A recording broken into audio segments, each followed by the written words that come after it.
Welcome to a Song of Ice and Fire Symposium. My name is Snav, and my pronouns are they, them. And my name's Harmit, and my pronouns are Hershey, like the chocolate. And this is A Clash of Kings, chapters 16, 17, and 18. Bran, Tyrion, and Sansa. In these chapters, a 1, a 2, a 1, 2, 3. There's no 4, because Tyrion, his thing, the 1, 2, 3. Oh, yeah, right, come on. Right, yes, okay, yes. That was better than nothing. No, that was cute. That was cute. I just didn't... You're no fun. Okay, you know what? I didn't remember, okay. You remember. No, it was good. It was good. Cute.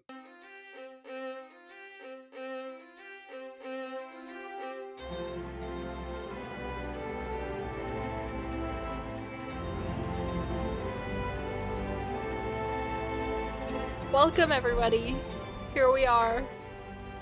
We almost didn't make it, because I totally forgot that we were recording today. No, I didn't forget that we were recording today. I forgot that today was today. So, I didn't do the reading. I didn't do the homework, and then had to do it last minute. So, forgive me if I make any mistakes. You got anything to say? Merry Christmas, everyone!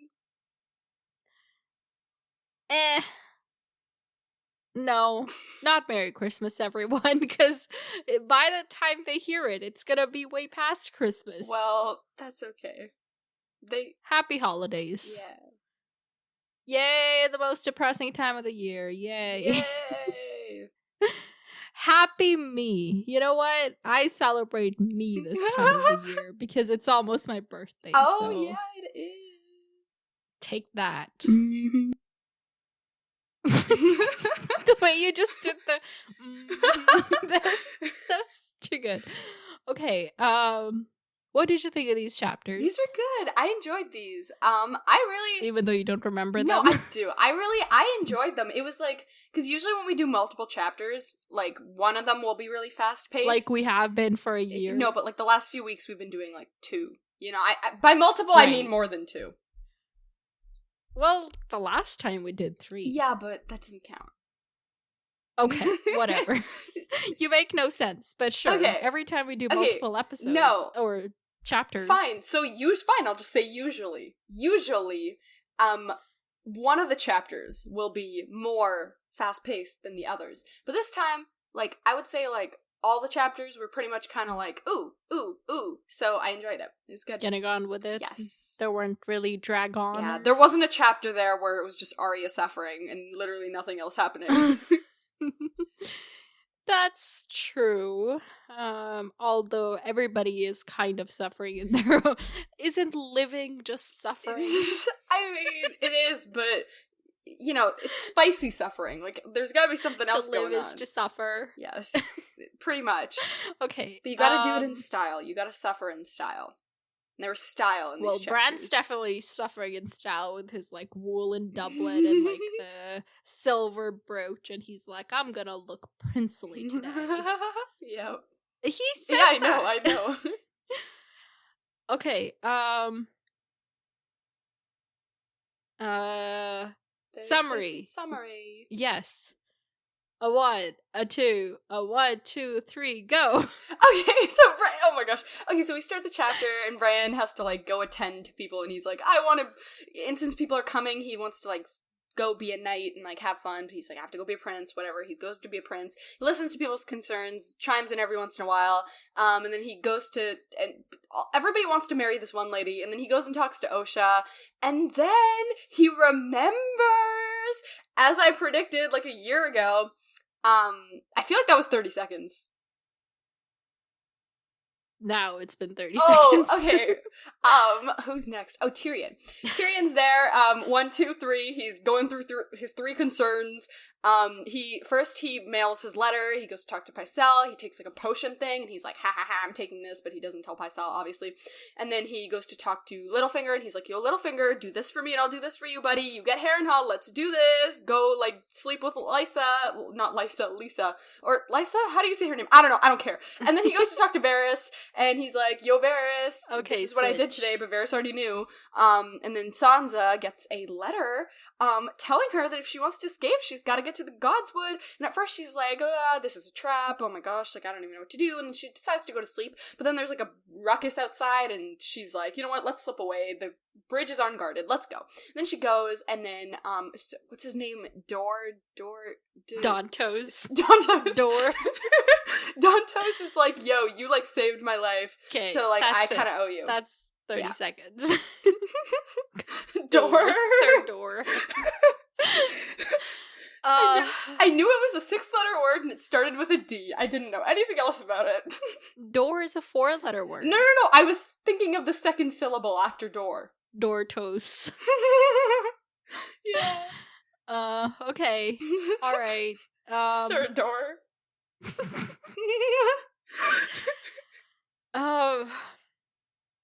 Alright. Let's get into the chapters before I totally forget where I am and what I'm doing. Okay. Bran, Let's do it. tell me.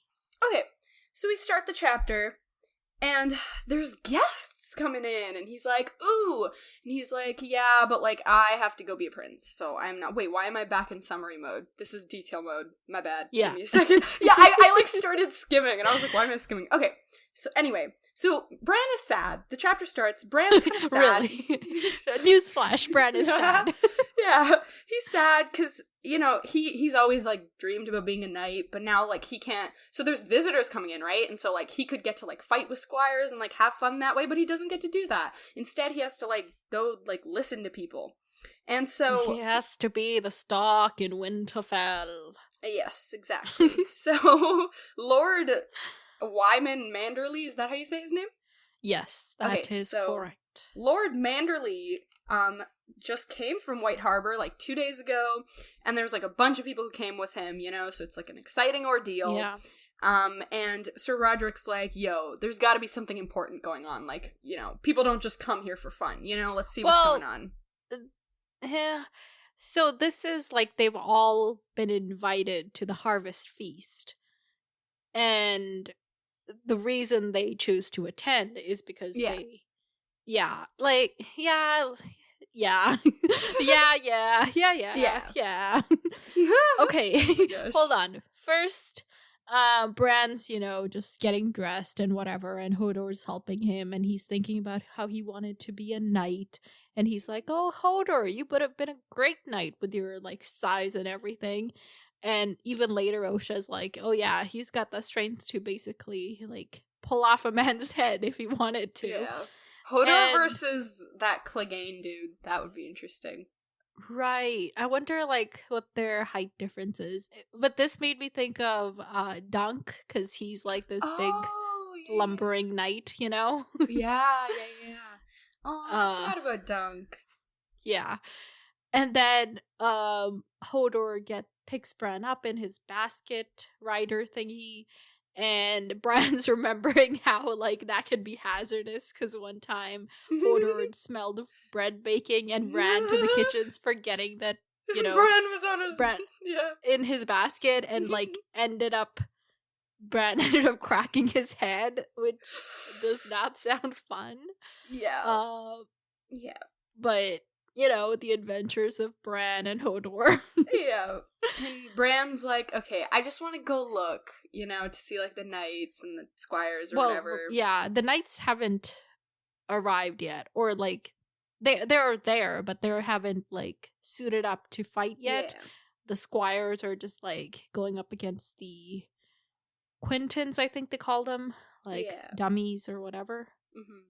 Yeah, so he's like, okay, let's go over there. And he goes over there, and the Walters are, like, Walders, yes. You always call them Walter. My bad. So the Walders are mounting up, they're ready to go, and, you know, Bran's minding his own business, and little Walder, Walder, our favorite person, comes up, and he's, like, making fun of Hodor, and he's like, he pretty much calls Hodor an ugly horse, and then Big Walder comes in, and him and Bran, Little Walder and Bran are kind of verbally sparring. And it's not a great moment, and they're just arguing, and then Maester Lewin comes in and he's like, y'all gotta stop. And he kind of like tells them off a little bit, and I kind of enjoyed that moment. He's like, y'all are he's like, okay, don't make fun of Hodor. Hodor's like actually a good person. Can't really say the same Which is more than I can say for either of you. Exactly. And I was like, yes. And even earlier, before they get into the altercation, when Bran's just watching them go against like Ride or whatever, he's noticing their shields and all, like they have like 20, not 20, but each of them have like 2 or 3 sigils on them, and he's like, Starks only need 1 sigil for honor. He's like kind of, slighting them. Exactly. He's like, oh, they must be really hungry for honor if they want so many sigils. But it's kind of true, like, one of them's got his grandmother's and mother's houses on there, the Crake Hall and Dairy sigil, and the other dudes. But then at the same time, it's like there's just so many of them that they gotta differentiate themselves somehow. That's true. Yeah, that's the Walder Frey with the with that ancestry. That's the one with that ancestry. But at the same time, like, it is fun to imagine it more as like, they just don't have honor.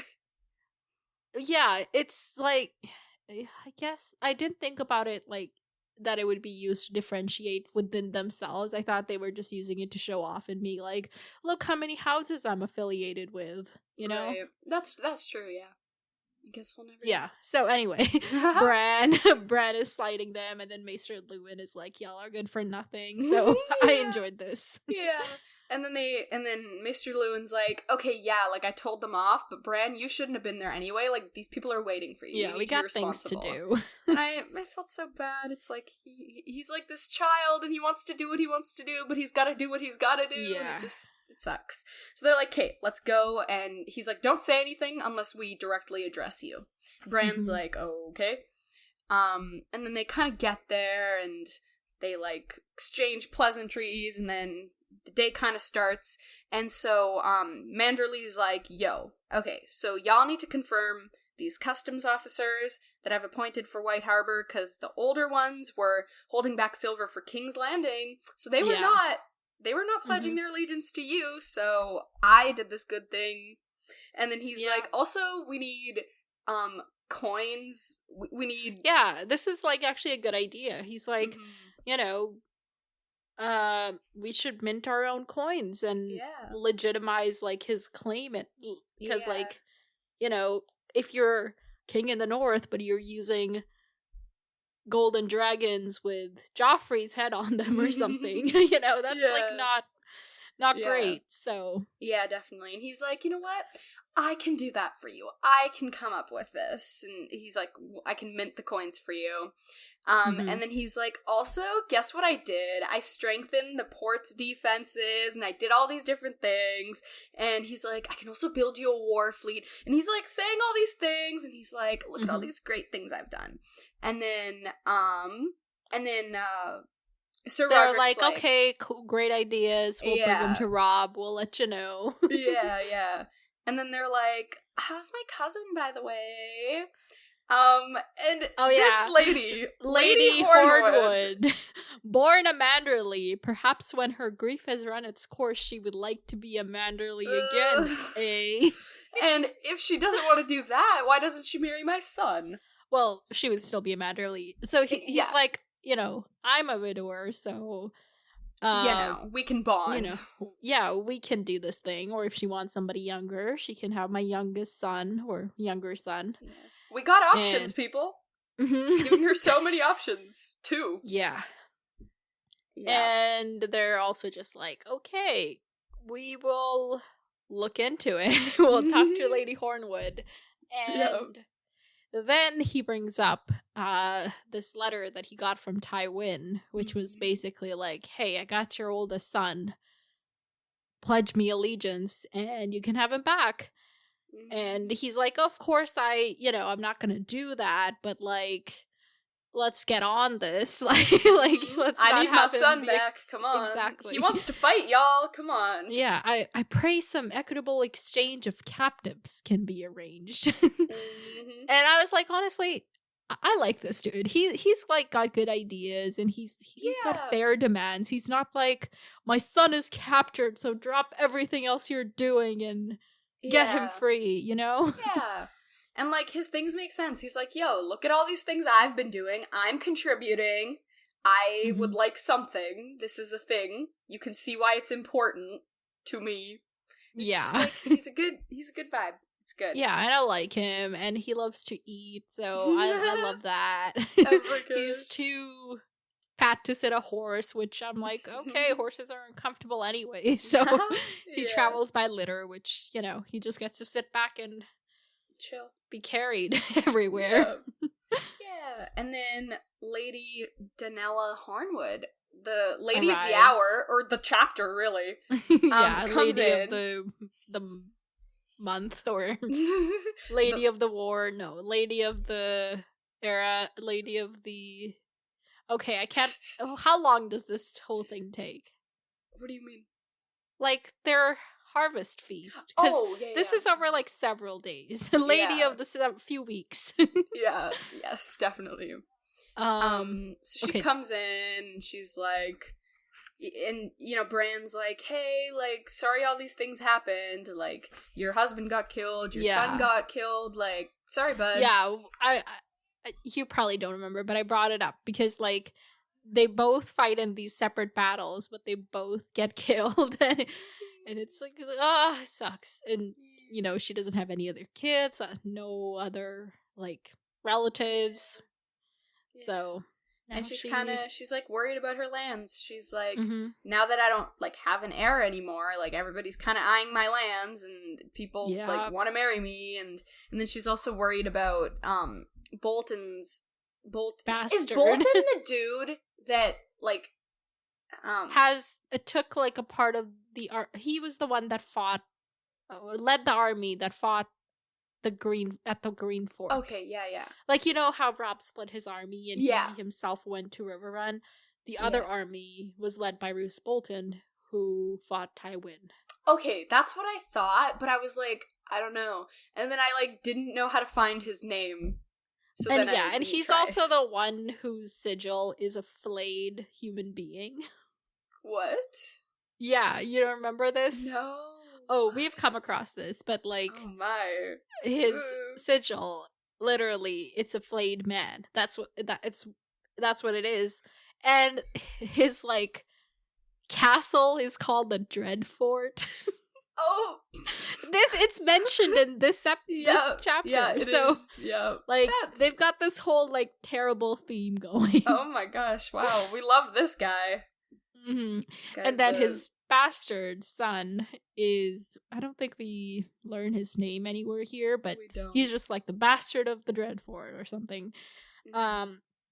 He's massing men at his castle, and Lady Hornwood is worried because, you know, she's like, oh, he's getting them ready so that they can attack my lands.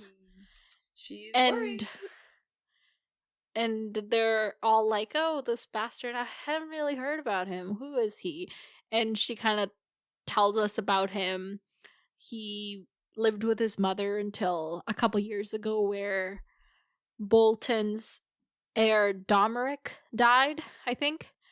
And so he brought his bastard to the Dreadfort because he kind of needs, like, somebody around. And... she says the boy is a sly creature, by all accounts, and that he has a servant who is almost as cruel as he is. And his servant is called Reek because he never bathes. Wow. And they hunt together, this bastard and his Reek, and not for deer. What do you think about that? I would like to believe that is just like, you know, people talking. Slander, that's just gossip. Yeah, but it feels scary. Yeah. So this guy it sounds like trouble. And she's worried about him. But Sir Roderick's just like, oh, if he makes any moves, we'll take care of him. But until then, like, he hasn't done anything wrong, I Yeah, guess. we can't really do anything. Yeah. Although they should probably look into this hunting, not deer thing. Probably. Yeah. And then he's like, so, like, you gonna marry anyone? Might be a good idea. And she's like, I'm too old. I mean, if you tell me to, I will, but, like, I don't really wanna. Yeah. And she mentioned some of her suitors, like, you meet Moore's Crowfoot, Moore's Umber later, and he's a drunken brute and older than her father, so not very appealing. And then for Manderley, she's like, he's just too huge, like, he's not gonna fit in my bed. And Bran's like, Bran knew that men slept on top of women when they shared a bed. Sleeping under Lord Manderley would be like sleeping under a fallen horse, he imagined. Like, he doesn't really know what sex is, but, like, this is his idea. It's so funny. Yeah. Oh my gosh. But he's like, yeah, that makes total sense. Like, how's she gonna breathe? Yeah, it's funny. And then, Roderick's like, oh, well, we'll look for prospects. And then she's like, oh, you need not look very far, sir. And she leaves, and Maester Lewin is like, looks like she has a crush on you. And he's like, I don't know about that, Chief. He's like, I'm too old. Yeah. It'll be the same issue once I die. Yeah, like, I'll die and she'll be in the same position again. Yeah. Exactly. And they're like, yeah, we gotta deal discussing with this. what other potential suitors or heirs there could be. So they mention that Lord Hornwood, what was his name? I can't remember. Like her husband who died had a bastard who is being fostered. Lord Harris. Sorry, Lord Harris Hornwood. His bastard is being fostered at Deepwood Motte, so they're like, maybe he could take over, but, like, she wouldn't be too happy because it's not her son, but the Glovers would be happy because they're fostering him. Yeah. And yeah, they're just like, okay, well, we'll think about it. So then Bran is like, okay, this is boring, I'm gonna go hang out with my wolf. And he does. Okay, take over. Yeah, so then he goes to the Godswood, and Summer's there, and, like, Hodor takes him to the Heart Tree, and they're just chilling. Yeah. And then Osha pops up out of the water, and they're like, oh, Osha, where did you come from? She's like, she says, Bran's like, isn't it cold? Like, how are you swimming there? And Osha's like, as a babe, I suckled on icicles, boy. I like the cold. And I was like, dang, okay, you do you. Yeah, like, the Starks are northern people, but then there's but then there's Osha, like, really outdoing that, which is crazy. And then, yeah, they're just talking, and Bran notices that she has a bunch of scars on her body, and he's like, oh, did you get them fighting giants? And she's like, no, I got them fighting men. And I killed myself a couple crows. Yeah, she did. And she's like, so, I heard about the phrase, dude. Heard about what happened this morning. And he's like, ugh. And he's like, don't worry, Hodor won't do anything. But she's like, if he did, like, that is danger. If he put his mind to it, he could take care of everybody. Yeah, exactly. Like, do not be out here instigating someone like him. And Bran kind of remembers this moment when they'd gone to, like, the market with Hodor, but some kids, like, rounded on him and were bullying him, and he was just so gentle, he didn't even, like, raise a hand against them. But, like, that's just the kind of dude he is, so... Yeah.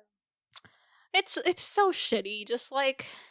hurting somebody who doesn't understand what's happening, like, it's the shittiest of things you can do, honestly. We hate it. Yeah. And then she asks about his wolf dreams, but he's like, I don't want to talk about it. So she leaves, but Bran's like, oh my god, now I'm reminded of my wolf dreams. Yeah. And he dreams of being in the Godswood with the Weirwood watching him, because, we got that whole thing going on. And oh, of course, the three-eyed crow makes a cameo, pecking at his face, as always. But then he's woken up from the dream by a blast of horns and the Umbers arriving. Yeah. So there's more Umber, the crow food, because one time a crow pecked out his eyes, so he grabbed the crow and bit its head off. So now he's known as the crow food. But old Nan would never tell tell Bran why his brother Hother was called Horsebane. Yeah, these are an interesting set of siblings, let's just say that. And Great John's the one, and Umber's the one who's John always... Umber. Yeah, he's the boisterous one. Yeah. And his son is named Small John Umber. So it's just... They're a unique family. They're very interesting. I'm sure they don't have a, boring day in their household. Yeah. So they also, are like, hey, so what about that Lady Janella Hornwood? And, Maester Lewin's just like, oh, she's still sad. We'll think about it, same thing. Yeah, and then Hother wants ships. And he's like, dude, there's wildlings coming in. Yeah. And coming down from the north, and the Night's Watch can't stop them because there's not enough of them. So we need, long boats, little boats, long ships. That's the word. Long little boats. Oh my gosh. Yeah. What's the difference, really? True. And then Roderick's like, okay, y'all have forests. Manderley has ships and sailors. Why are you here? Y'all need to just work together. Sailors. Yes. Build the ships, sail them together, guard your, territory. Learn to work with other people. I can't just be out here giving you things. And they're like, okay, whatever. Yeah, Morris Umber is not happy about it, but Sir Roderick is like, you will work with him, or the king will know the reason why. And I'm like, period. Exactly. You keep saying, I don't know why I keep saying it. It's fun. It's fun. It is fun. The sass it just being catches brought me on off today. guard every time. Yeah. And then the Glovermen show up from Deepwood Moss. I just did it again. Wait. I didn't hear it this time. There was nothing to this time. No, but I did it as more of a but it sounded like a Okay. Yeah, anyway, so the Glovermen come in, and, okay. So the steward comes in. Yeah, he's like, oh, Lady Glover's busy with the kids, but really I'm in charge, so I'm here. Yeah. And he's like, so we're only putting aside 1/10 of our harvest, and Maester's like, are you stupid? Yeah, but he says, because a hedge wizard told him they would have a spirit summer. Yes. And Maester Lewin had a number of choice things to say about hedge wizards. I just because, we heard about hedge knights with Duncan Egg. Oh, yeah. So hedge wizards are just, wizards that don't have anybody to belong to, so they're just, living in the bushes. I don't know. It's an interesting phrase, hedge wizards. Hedge wizards, so, yes. Yeah. So they're like, no, you gotta save at least 1/5 of your thing. Mm-hmm. Oh, and also they tell Lady Hornwood to start saving 1/4 as opposed to 1/5. So they're just trying to get everybody to prepare for the winter, because it's gonna be a long winter is coming. Yep. These people gotta use their brains. And then Mr. Loon's like, hey, you know what you said earlier, Bran? Maybe we should make the bastard the heir. Might be a good idea. You might be a good lord one day. And he's like, I'm not gonna be a lord. Rob's son's gonna be a lord. And well, Roderick's yeah, like... because, like... Well, yeah. He's, like, the heir right now, but Rob is, 15, 16? Like, you know, by the time he dies, he's gonna have a bunch of other heirs, hopefully. Yeah. But Sir Roderick also points out that people die, so... You just never know. Like, egg the unlikely. You just never know. You just... Sometimes egg the things unlikely. happen. I think it's Aegon the unlikely. I don't think anybody addresses him. But... You're right, my bad. I just don't think of him as Aegon. Like, that's weird. His name's Egg. Well, yeah. Like, they call him the unlikely to differentiate him from all the other 20 Aegons. So. Yes, well, it's Egg the Aegon, okay? I mean, wait, no. Okay. It just sounds funny. Alright, let's write it in. Blah, blah, blah. Leopold Tullhart arrives from Torrance Square, and he's, like, bragging about his nephew, Benfred. And I'm like, choose either Ben or Fred, like, list all the 20 names. Yeah, true. He's like, oh, this guy, my nephew, he's so cool. He's got all these kids rounded up, you know, they're ready to go to war. Yeah. But Sir Roderick's like, okay, if Rob needed men, he would ask for them. Stay where the fuck you are. Yeah, exactly. And follow your orders. Exactly. You did it again. My bad. Oh my gosh, yeah. And then the Leobard is Leopold. like... Leobard. Either you're Leo or you're bald. No, I'm just kidding. So sorry. They've got all these, like, compound names. It's funny. Yeah. So Leopold. I can't say his name without laughing. Okay, Leopold. Leo. Leo's like, yeah, I was gonna send my younger son to Lady Donella, and then she could kind of foster him, and he could be the heir, you know? His wife was Lord Hornwood's sister, so, like, you know, the kid's got Hornwood blood, and, you know, if she fosters him, eventually he could even take the name Hornwood. Yeah, it's like her nephew. It's like a good good little combo. Yeah. And then they're like, and then Bran doesn't really like him, because when he talks, Leobard kind of seems to, like, look down on him. So Bran doesn't really like him, but Lewin's like, you know what? This might be a good idea. Like, going with the kid that he was talking about. Yeah. But then Roderick's like, he's still, like, a child. Like, we need somebody... Yeah, how is he gonna protect the lands? Yeah, like, we need somebody who's actually, like, capable right now, because we need somebody who can just have the land. Well, in the meantime, Sir Roderick can marry Lady Hornwood, and they can, you know, and by the time Lord Roderick dies, whatever the kid is will grow up and, you know, we'll take over. Let's do a compound solution, like their compound names. Yeah, exactly. Exactly. That is the most chemistry sounding sentence I've ever said. Compound solution. Like, what? Compound solution? Oh my gosh. Right? I don't know. You're the science person. Compound solution? Yeah. I was, like, talking to somebody about, like, how I might prosper in STEM fields because I would rather take exams than write essays, personally. Yeah. But I forgot, like, STEM, like, that word or the acronym, and I was like, I would be good at science thingies. So I, like, totally gave away just how how unknowledgeable you are. That's so funny. Oh my gosh, that's really fun. Was this, like, someone who was in STEM, or?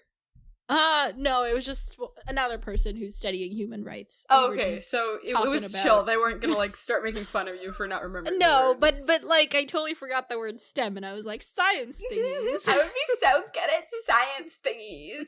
I did an experiment. Good. That's cute. Aw. Yeah. Okay. So, blah blah blah. Oh, sorry. Then they talk about how Robb might want to marry Lady Hornwood to somebody from the Riverlands because, to consolidate his power and whatever. Mm-hmm. And they're like, maybe a Blackwood or a Frey. And Bran's like, she can have one of our Freys or both of them. Yeah. So I like that. And then, that ends. And then in the following days, they get ravens bearing regrets from all the people that can't come. Yeah. So they're like, sorry, buddy. Yeah, that's basically it. And then Bran's in the yard, trotting on his horse Dancer, and then the servants come in, and Clay servant, who is friendly with him, is like, "Hey, you hear? Stannis is a king now," and he's like, his whole claim is based on the fact that Cersei had sex with her brother, and Joffrey is a bastard, and then Bran, all of a sudden, it says, for a moment, Bran felt as though he could not breathe. A giant hand was crushing his chest. He felt as though he was falling and clutched desperately at Dancer's reins. So, it's coming back to him.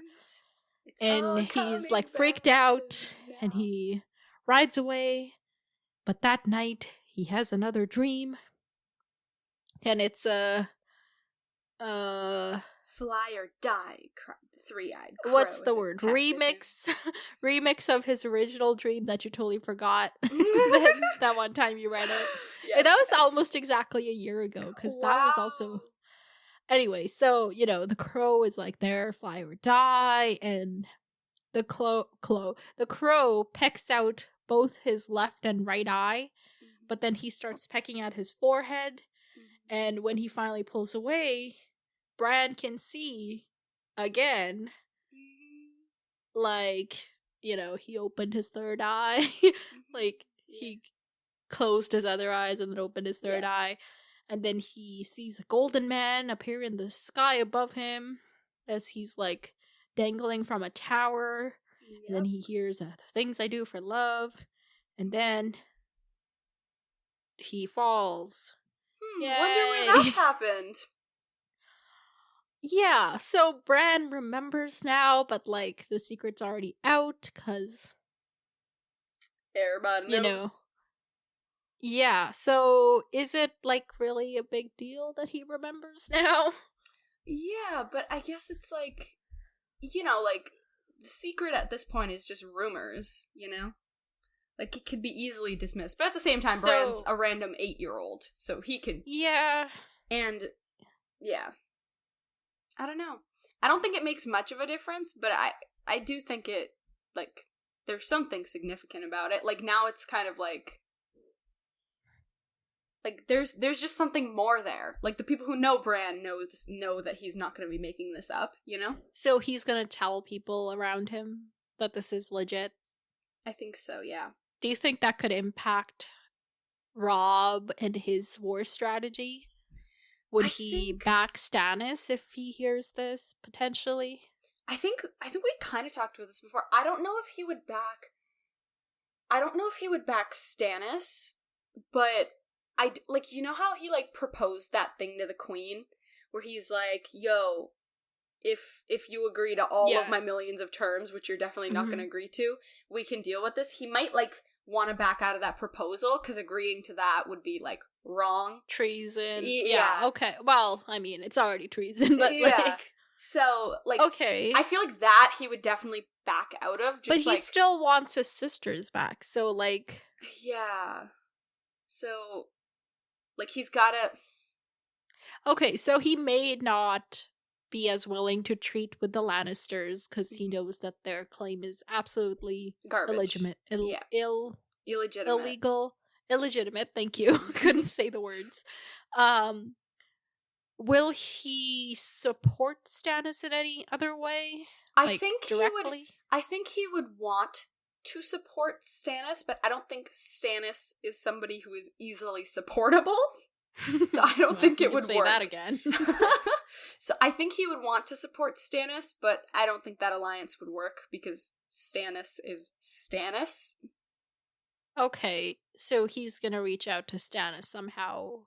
Yeah. and be like, sorry, bro, didn't know. Let's, like, talk it out. I think he'll definitely try. Yeah, but Stannis is also not happy that, you know, he wants to take half of his kingdom. Yeah, exactly. So exactly. It just, Stannis is not a man of compromises. Mm-hmm. It just wouldn't really work. Who do you think Lady Hornwood's gonna marry, if she's gonna marry anyone? I would like her.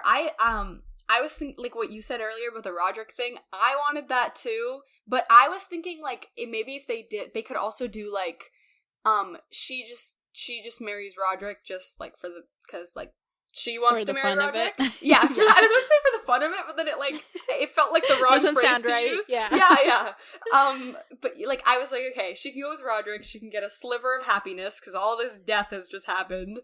And then I was thinking, like, the bastard, we don't know his name, but, like, maybe the bastard, because I'm just thinking, like, she's gonna marry the bastard. No, like, the bastard becomes the heir. Wait. Lord Hornwood's bastard or Bolton's bastard? There's 2 bastards currently. Wait, what? There's 2 bastards? Yes. So there's Bolton's bastard. The one she doesn't like, yeah. Yeah, because, like, the Bolton's lands are next to them, they're, like, right. worried that they'll take over.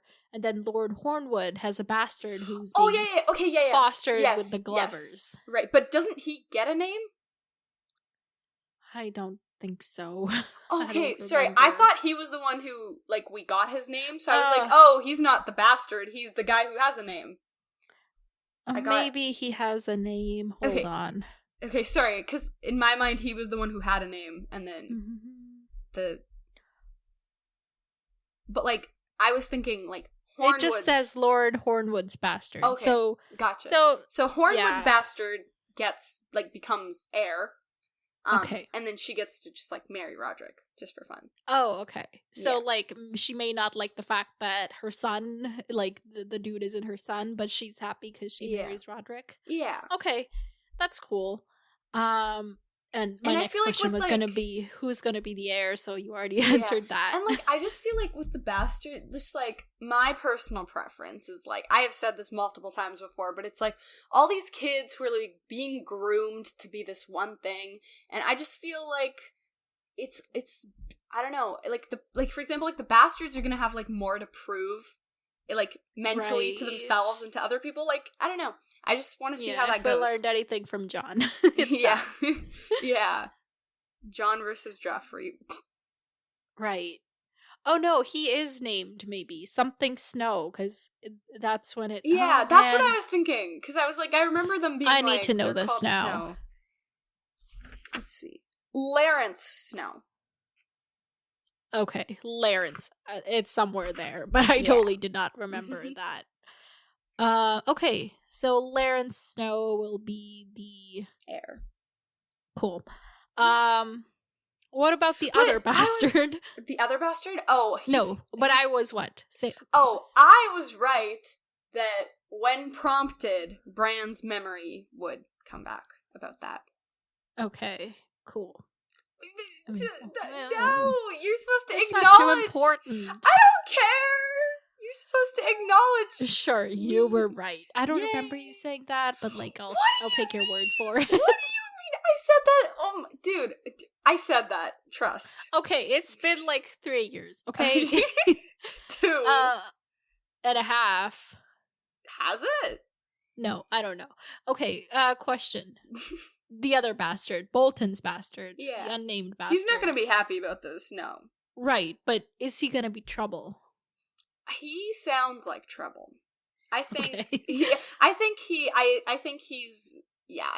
might try to, like, when I think I don't think he's gonna be like, oh, okay, this other bastard brothers, it's okay, I support you, buddy, you know what I mean? Like, I think he's gonna be like, no, these are our lands, let's go, let's grab them, let's get this bread, boys. Okay, so he's going to cause trouble. Yes. And then do you think, Sir Roderick or Rob or whoever are they gonna take action against him?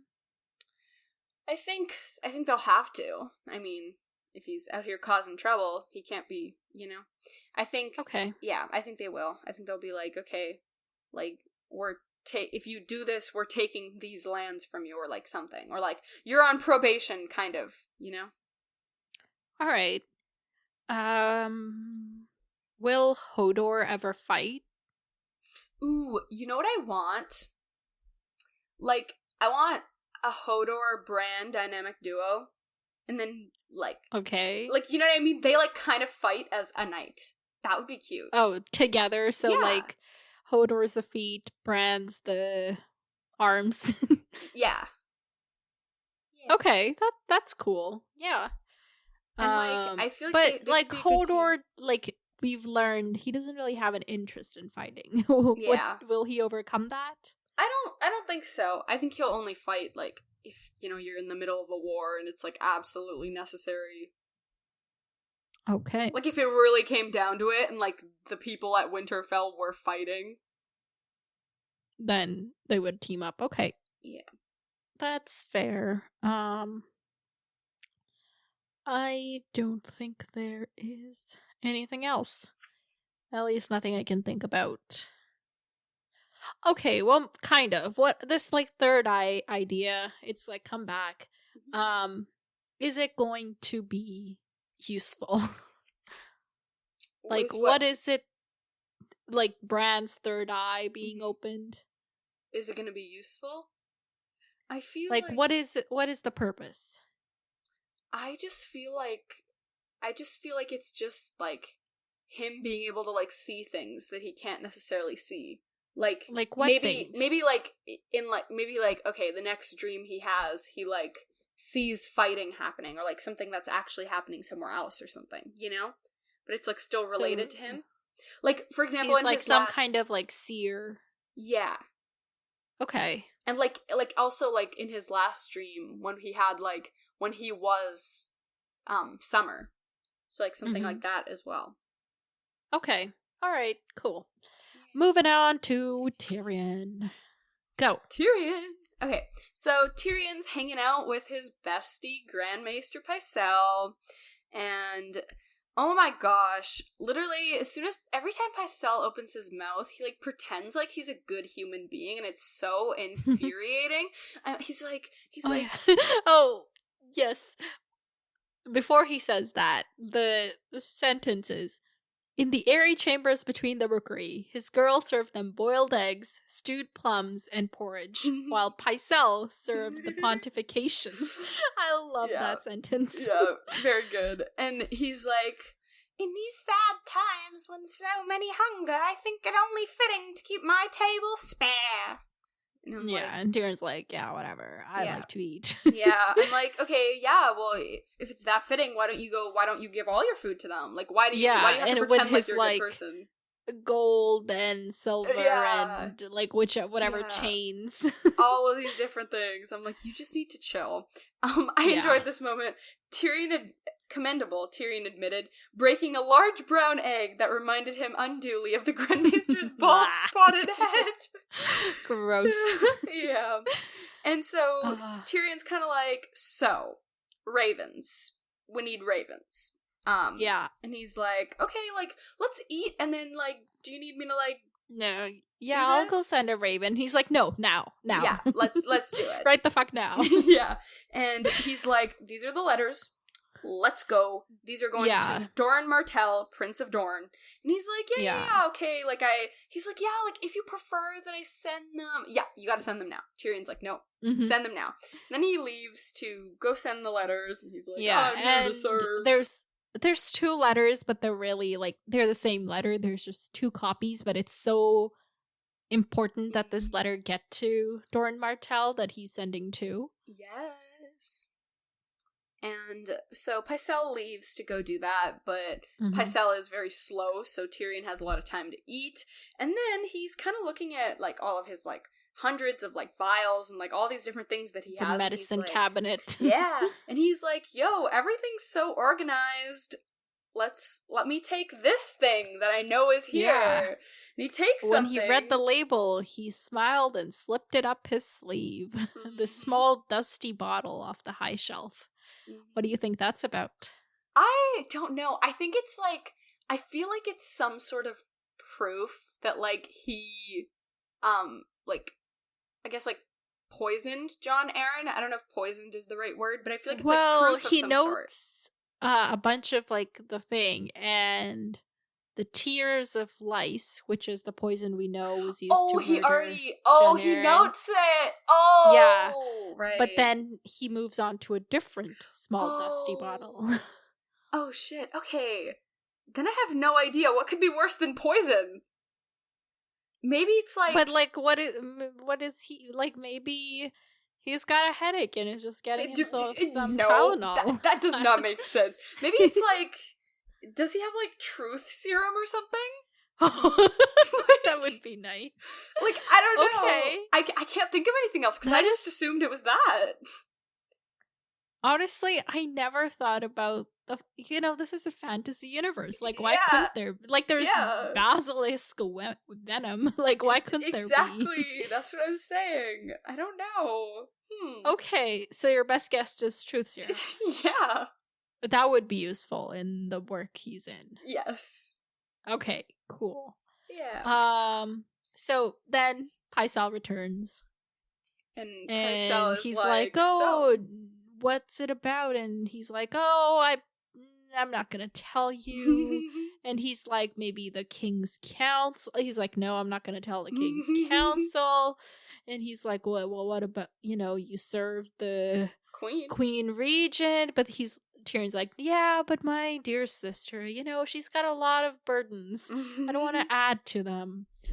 And Pycelle's like, oh yeah, that's kind of you. She is a woman and frail, despite the frailty of her sex. And Tyrion's like, oh yes, she's a frail dove. Just ask Eddard Stark. Yeah, exactly. So, yeah, Pycelle's really trying to, like, figure out what this is about. Yeah. But Tyrion refuses to tell him. And Tyrion's like, so when we get a letter, you're telling me, right? Yeah, just reply, me? Just me. Yeah, and Pycelle is struggling so hard with this because he, like, needs to tell Cersei, but if he tells Cersei, Tyrion's gonna know that he told Cersei. He's like, how do I pretend to be a good human being while being an awful human being?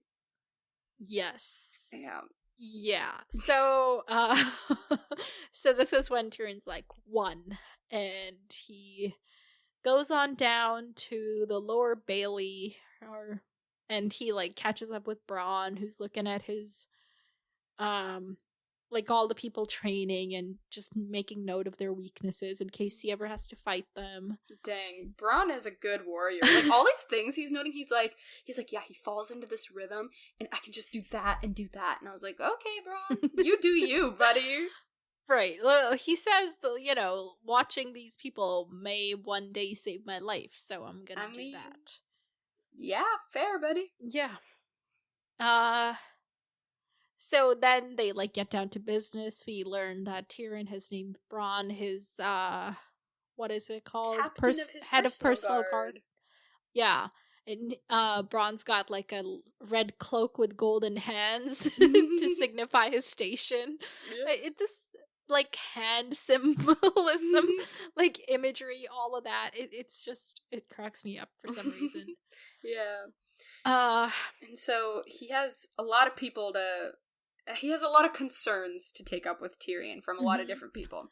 So there's Lady Tanda, and I kind of spoiled you on this by just telling you what it was about, but she's, like, been after him ever since he got to court because she wants to marry off her daughter Lawless, who is described as a large, soft, dim-witted girl who rumor said was still a maid at 33.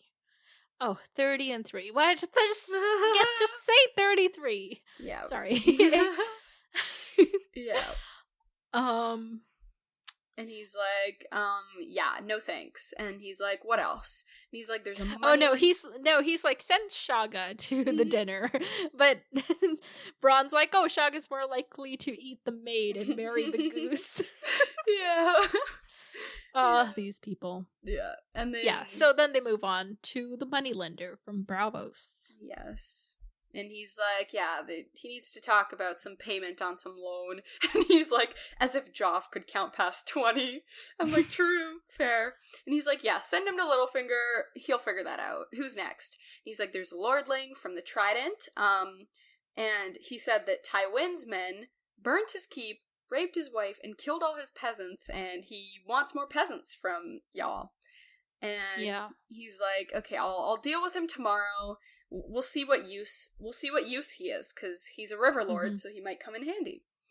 And he's like, just put him in a room, give him some food, give him a nice pair of boots. Give him some nice boots, because he walked all the way to King's Landing. Yeah.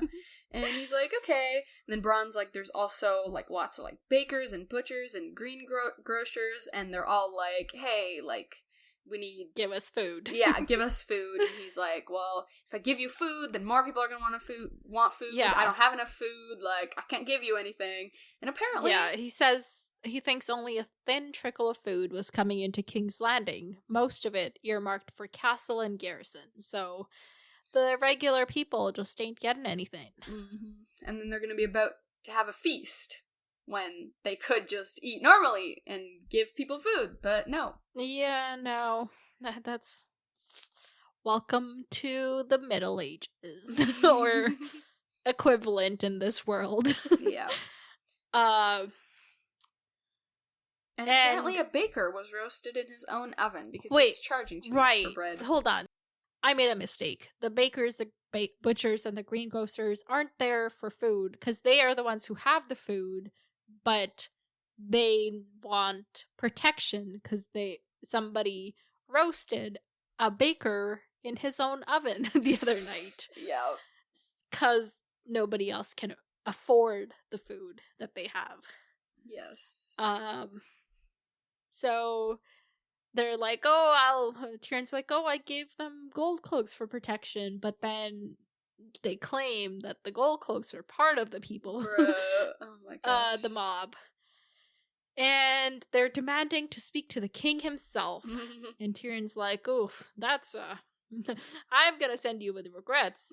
Joffrey would send you off with whips and spears. True. If ever at all. So, yeah, blah, blah, blah. It's not great. And then, Bran mentions that a black brother is down from the wall with a rotten hand. Do you remember this? Yeah! Oh my gosh, he's finally here! Right? So, it's Alliser Thorne. And first Tyrion's like, if it's from the Black Night's Watch, I should, listen to him. Yeah. But then he finds out it's Alliser Thorne, and he's like, let him stew in a room for a bit.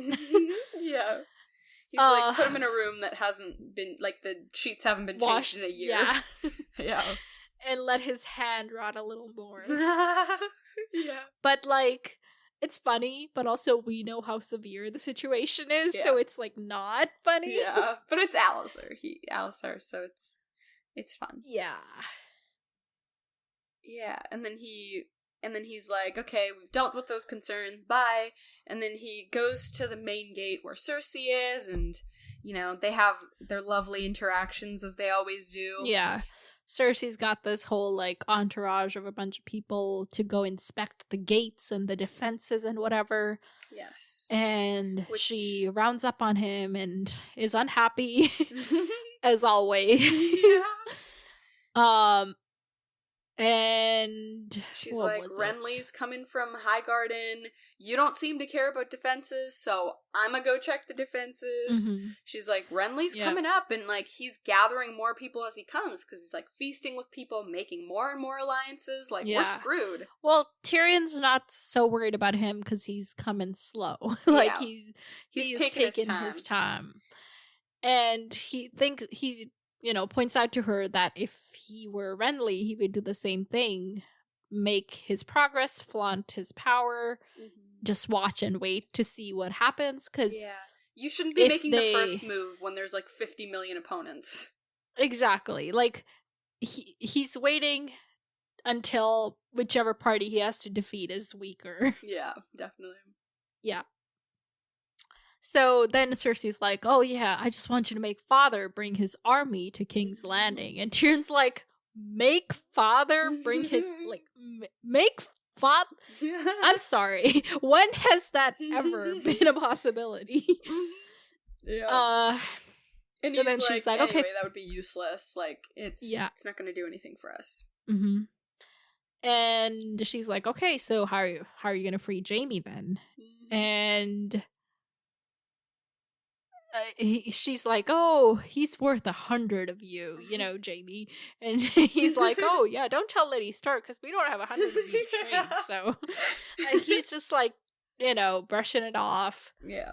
And she just he's kind of scoffs like, and he's like, yeah, I'm not really worried about Renly because he doesn't really totally understand how war works. Like, he hasn't led people in war before, but Stannis and also like his spies that he put on the like islands, I guess, to like report. Okay, what Stannis was up hold to on. or not working. First, Cersei scoffs and leaves. Then he's thinking about the fact that Renly's not as big a threat as Stannis, because Stannis is like a, proven warrior. Like, he's fought in wars before. Mm-hmm. And then any spies they've sent to Dragonstone have not returned. And any informants that Varys had placed are also silent. So, yeah. But they do know that there's Lyseni war galleries and South Sail captains, taking service with Dragonstone. So it is possible that Stannis will attack by sea. Yeah. And he thinks to himself that he should make plans to get Shay out of the city should the worst seem likely. So that's interesting. He seems to care for her safety. Yeah. And then he kind of gets to his door, and Podrick Payne is there, and he's like, Littlefinger's in there. But but then he's like, Lord Littlefinger, I meant Lord Peter, Lord Baelish, the Master of Coin. And Tyrion's like, you make him sound like a crowd. Because he lists like all of his names and titles. Yeah, exactly. So Tyrion goes into his room, and Peter's sitting there, and Patyre's sitting there. He's don't do that. And he's looking out the window, and he's like, the king is fighting hares with a crossbow. The hares are winning. And and like Joffrey's trying to aim, but his aim is so bad that it takes him so many tries to get any of them. It's really funny. And so and like all the hares are just running free, and Littlefinger's like, oh, we're gonna have so many hares around here. Nothing but hares to eat. So yeah, whatever. He thinks he's being funny or clever, but he isn't. He's just being a jackass. Yeah. Okay, but it's kind of funny because it's Joffrey. Yeah. Well, the part about the hares are winning is funny, but the part about like, oh, the hares are gonna go have sex and breed, and then we'll have hares run over the castle. Like, okay, whatever. Yeah, true. I guess. Yeah. And so then they kind of start talking, and the knife gets pulled out. Wait, no, that sounds bad. It sounds like they're arguing and like someone pulls a knife. No, so they're like wait, but first he is Tyrion offers him some like drinks, and Littlefinger's like, oh, it's said that if you drink with the dwarf you'll wake up walking the wall, and black doesn't look good on me. And Tyrion's like, have no fear, my lord, it's not the wall I have in mind for you. And he tells him, oh, you look very elegant today, to which Littlefinger replies, oh, I'm wounded, I strive to look elegant every day. Oh my gosh. And he's wearing plum and yellow, and Tyrion's like, oh, those the colors of your house? Littlefinger's like, no, but I get bored of wearing the same colors every day, so I don't. Which is, honestly, I get that, because although I only wear one color, which is black, so yeah, but still, like, all these, like, people, they're like, oh, I'm a Lannister, so I wear red and gold, and I'm a Stark, so I wear gray and white, and, Yeah, that's like, change it up, y'all. Yeah, it gets pretty old pretty fast. Yeah. Imagine if your house colors look bad on you. That would just be unfortunate. That would be terrible. Yeah. But yeah, you can't really control that. So And then Tyrion is like, oh, well, you got a nice knife as well. And that's when he pulls it out. And he's like, oh, Valyrian steel, a dragonbone hilt. It's yours if you would like it. And Tyrion's like, oh, he knows. He knows I know. And I hate that I can't do anything to him. So, and he's thinking about, you know, the fact that people say Jaime is armored in gold, but really his armor is only gilded steel, whereas Littlefinger has actually armored himself in gold in that he is indispensable as the master of coin. So we learn about his, like, origin story, kind of. Yeah, this was actually pretty cool. So 10 years ago, Jon Arryn gave him, like, a random customs job, but he brought in, like, triple the amount of money than anybody else. So they brought him to court, and within 3 years, he was the master of coin. A member of the small council. And yeah. That's crazy. And he, like, doubles, or he said the crown's revenues are now 10 times what they were before, but the debts are also tremendous. And he, like, moves the money, and he uses the money to make more money. Like, he doesn't just, like, spend the money. He's very particular with it, and he's very smart. He knows how. Exactly. Like, he knows how to deal with money. Yeah. He's very good at... He's an awful person, but he's great at his job. Yes. Except the crown is in a lot of debt, so, but like... For Robert, he's great at his job, because Robert needs money to spend on attorneys, so it was perfect. He was the perfect man. So, in the process of, like, making money for the crown, he also moved his men into place, and turns out that, like, all of the major positions, like the keepers of the keys, the king's counter, and the king's scales, all, like, are his people. The customs sergeants, like, everybody belongs to him. Yeah, he has his own crow network. Crow network? Like, what's a crow network? Like, bird network. My bad. Bird network? Like, because Varys and his little birds. So it's like he has his own bird network. Okay. You know? Except it's people. Right. Yeah. I mean, Varys is people too, but, like, it's different. They got different people. Yes. Yeah. Sorry, I'm being confusing, my bad.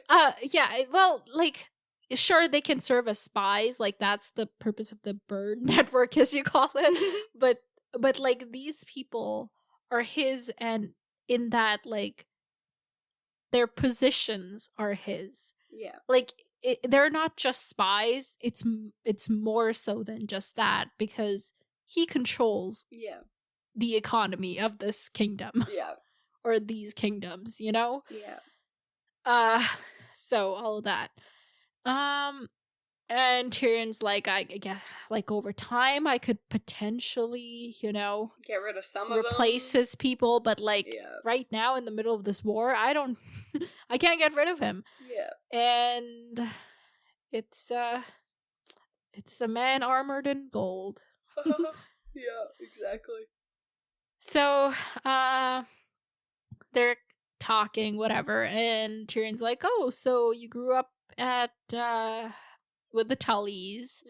I imagine you're close to the Tully girls. And he's like, well, I had sex with them, so is that close enough? And Tyrion's like, I can't tell if this is a lie. Was it Catelyn Stark who lied? What do you think? He's like, what is a lie? Yeah. I don't really trust Pattire at all. Right, but he, like, plays it off, like, really cool. He says the lie was delivered with such an air of nonchalance that one could almost believe it. So, I mean, he probably, you know, if you tell a lie enough, you kind of start to believe it. So he probably does believe it at this point. So you think it started off as a lie for him, but, like, he believes it now, so it's basically the truth. Yeah. For him. Yeah. Okay, that's cool. That can happen for sure. Yeah. So he's like, oh, maybe, I can get you to talk to one of them. Because they hate me. Yeah. Littlefinger's like, I'm not going to talk to Catelyn because you got nothing to offer her. But Tyrion's like, no, I'm actually asking you to go talk to Lysa for me. And he's like, oh, that'll be easier. Yeah. I will give her Jon Arryn's true killer, and she will help me fight Renly or Stannis, because I won't ask her to fight her own sister or, any of those people. And, Lysa's got, Littlefinger's like, oh, she's got woes of her own. Clansmen raiding out of the mountains of the moon in greater numbers than ever before and better armed. Distressing, said Tyrion Lannister, who had armed them. And he's like, I could help her with that. And all she has to do is, swear fealty to Joffrey and fight against either Stannis or Renly, or Renly and Renly / and Renly. The Baratheon brothers, we'll call it. Say that. BB. Words are hard. Yes. And he's like, yeah, I'll give her justice for Jon Arryn and peace in the Vale. I'll also give Lord Robert Arryn Warden of the East position, and he can marry Marcella, and she can be Lady Lysa's to seal ward. the deal. Yeah, just putting all the sweets on the top of the cake. Yeah. Yeah. And Littlefinger's like, oh, what does Cersei think of this? And Tyrion's like, well, she does not have to think of this at all. And he's like, Peter Petyr's like, I could do that, but why would I? No, stop it. Sorry. Don't do that. Fine. He's like, I could do that, but why would I? And he's like, I could give what's you in it for Harrenhal. me? And, Peter kind of has this moment. And Tyrion has a certain, strategy behind this, because, Littlefinger comes from basically nothing. And he grew up with the Tullys and was very, insulted by them, basically, when he couldn't marry Catelyn. And Harrenhal is, much bigger than Riverrun, so it'd be, one-upping them. And he's like, I would make you the Lord of the Trident, and, if any of the Tullys are left, they would be your bannermen, so, I'm offering you revenge for that. Those days. And this is kind of great insight into Littlefinger's character, though. Yeah. His potential motivations, because Tyrion notices, this, flash of hunger in his eyes. Yeah, and he, tries to hide it, but he's like, I got him. We're good now. Yeah. And it's, bigger than, because so many, all these things that he was striving for, he was able to get. He's able to become, Master Coin and do all these different things. But that was, the biggest thing that he wasn't able to get. Well, he wasn't able to marry Catelyn. But now it's, he can get revenge for that one super big thing as well. By one-upping them. Yeah. Yeah. So, he's like, okay, I guess that's all cool, but why would you do this? And Tyrion's like, oh, you served my sister well in the matter of the succession. And he brings up Janos Slynt, to which Tyrion says, what can I say? I need you to deliver Lady Lysa. I did not need Janos Slynt, which is fair. Yep. And this convinces Littlefinger. And he's like, oh, I may need to bed Lysa Arryn again. And I'm like, Yeah. I just bopped my mic in my pain. Oh my gosh. Sorry about that. But I hate him. I know, he's disgusting. And he's like, you know what? Give me a fortnight, and then I'll head over there. He's like, great, deal. And he's like, thanks, buddy. Bye. And Tyrion's like, 2. Yeah. And then he goes up to his bedchamber to wait for Varys, and he's like, Varys better hurry up. I want to go talk to Shay. And then, an hour later, Varys comes in, And Varys is like, so, what's going on? Yeah. You're a cruel man to make the Grand Maester squirm, so the man cannot abide a secret. True. and Tyrion's like, oh, is that a crow I hear calling the raven black? But, like, that is so not true, though, because Varys holds all the secrets. Like, who has he ever told? Yeah, exactly. Oh my gosh. So he's like, oh, you want me to tell you what I sent in that letter? Yeah. And Varys is like, oh, I think I've got it figured out.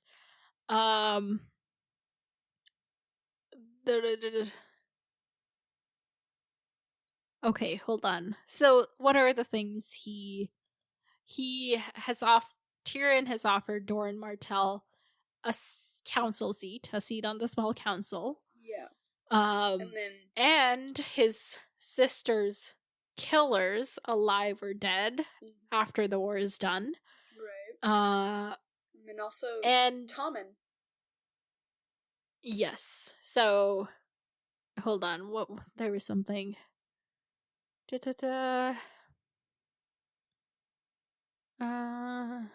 Oh yes.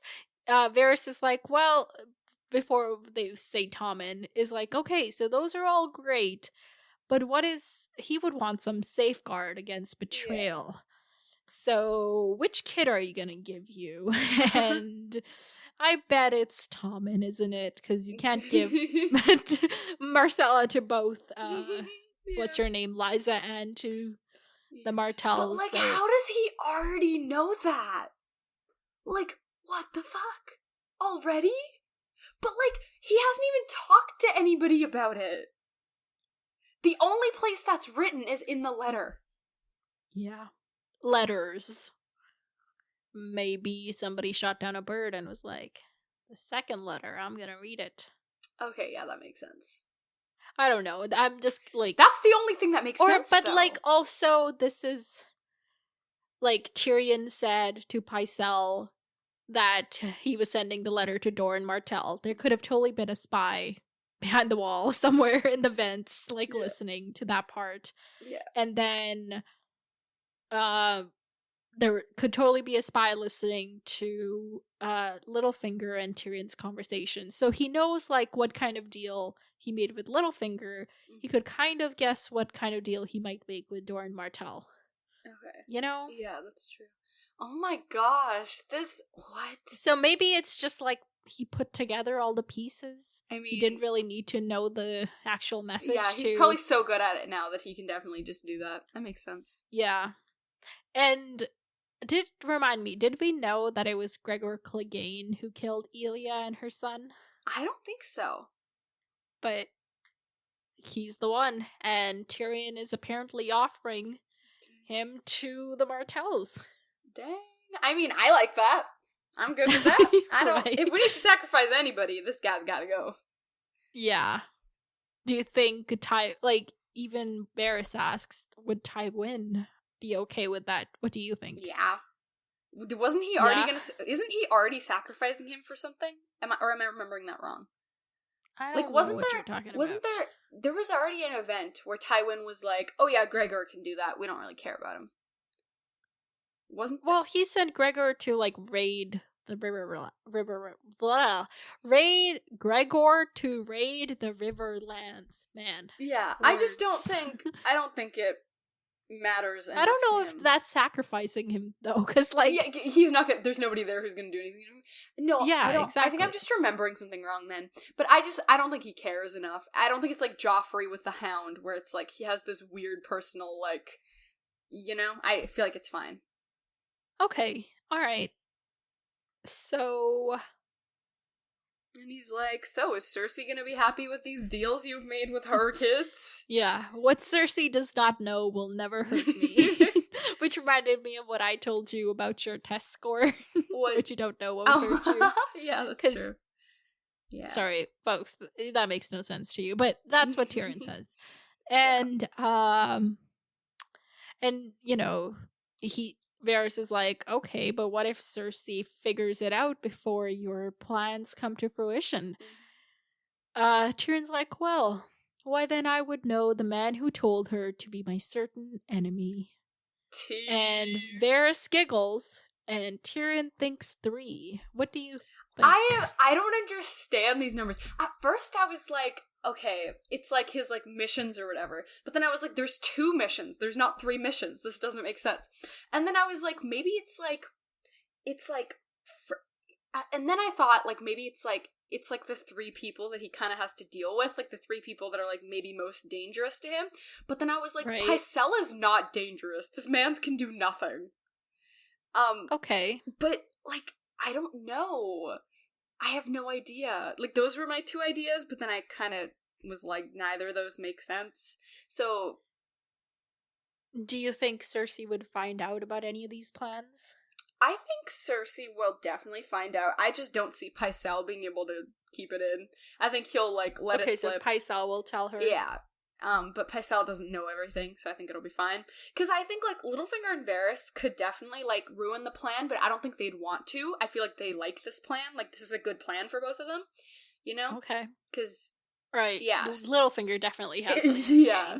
Yeah, and, yeah, so I don't think they would wreck it, but Pycelle, I just don't think he's going to be able to keep it in long enough. Okay. So I feel like Cersei might be like, yo, why did you send a letter? What are you doing? What are you doing? And then he might be like, oh yeah, like, I'm gonna get him on our side. But, like, I don't think he's gonna be like, you know, I sacrificed your kid to get him on our side. Right. Do you think Pycelle knows what was in the letter? What is he gonna tell Cersei, exactly? He might be like, hey, he sent a letter to the Prince of Dorne, and he doesn't want me to tell you, and he won't tell me what it's about. Okay. Alright. But, like, also I have a question. You know how mm-hmm. all of them, like, have their stuff or whatever? Like, it's like, a lot of them have, like, sea powers. Like, what was that guy in Bran's chapter whose name started with an M? Morzumber? No, last name started with an M. Manderly? Manderly, yeah. You know how Manderly has, like, the ships? So, like, all of them kind of have their thing. What's in Dorne? Like, what's their, like, power thing? Oh, what is their power thing? Because, like, the Lannisters have gold. I can tell you. Also, what does Winterfell have?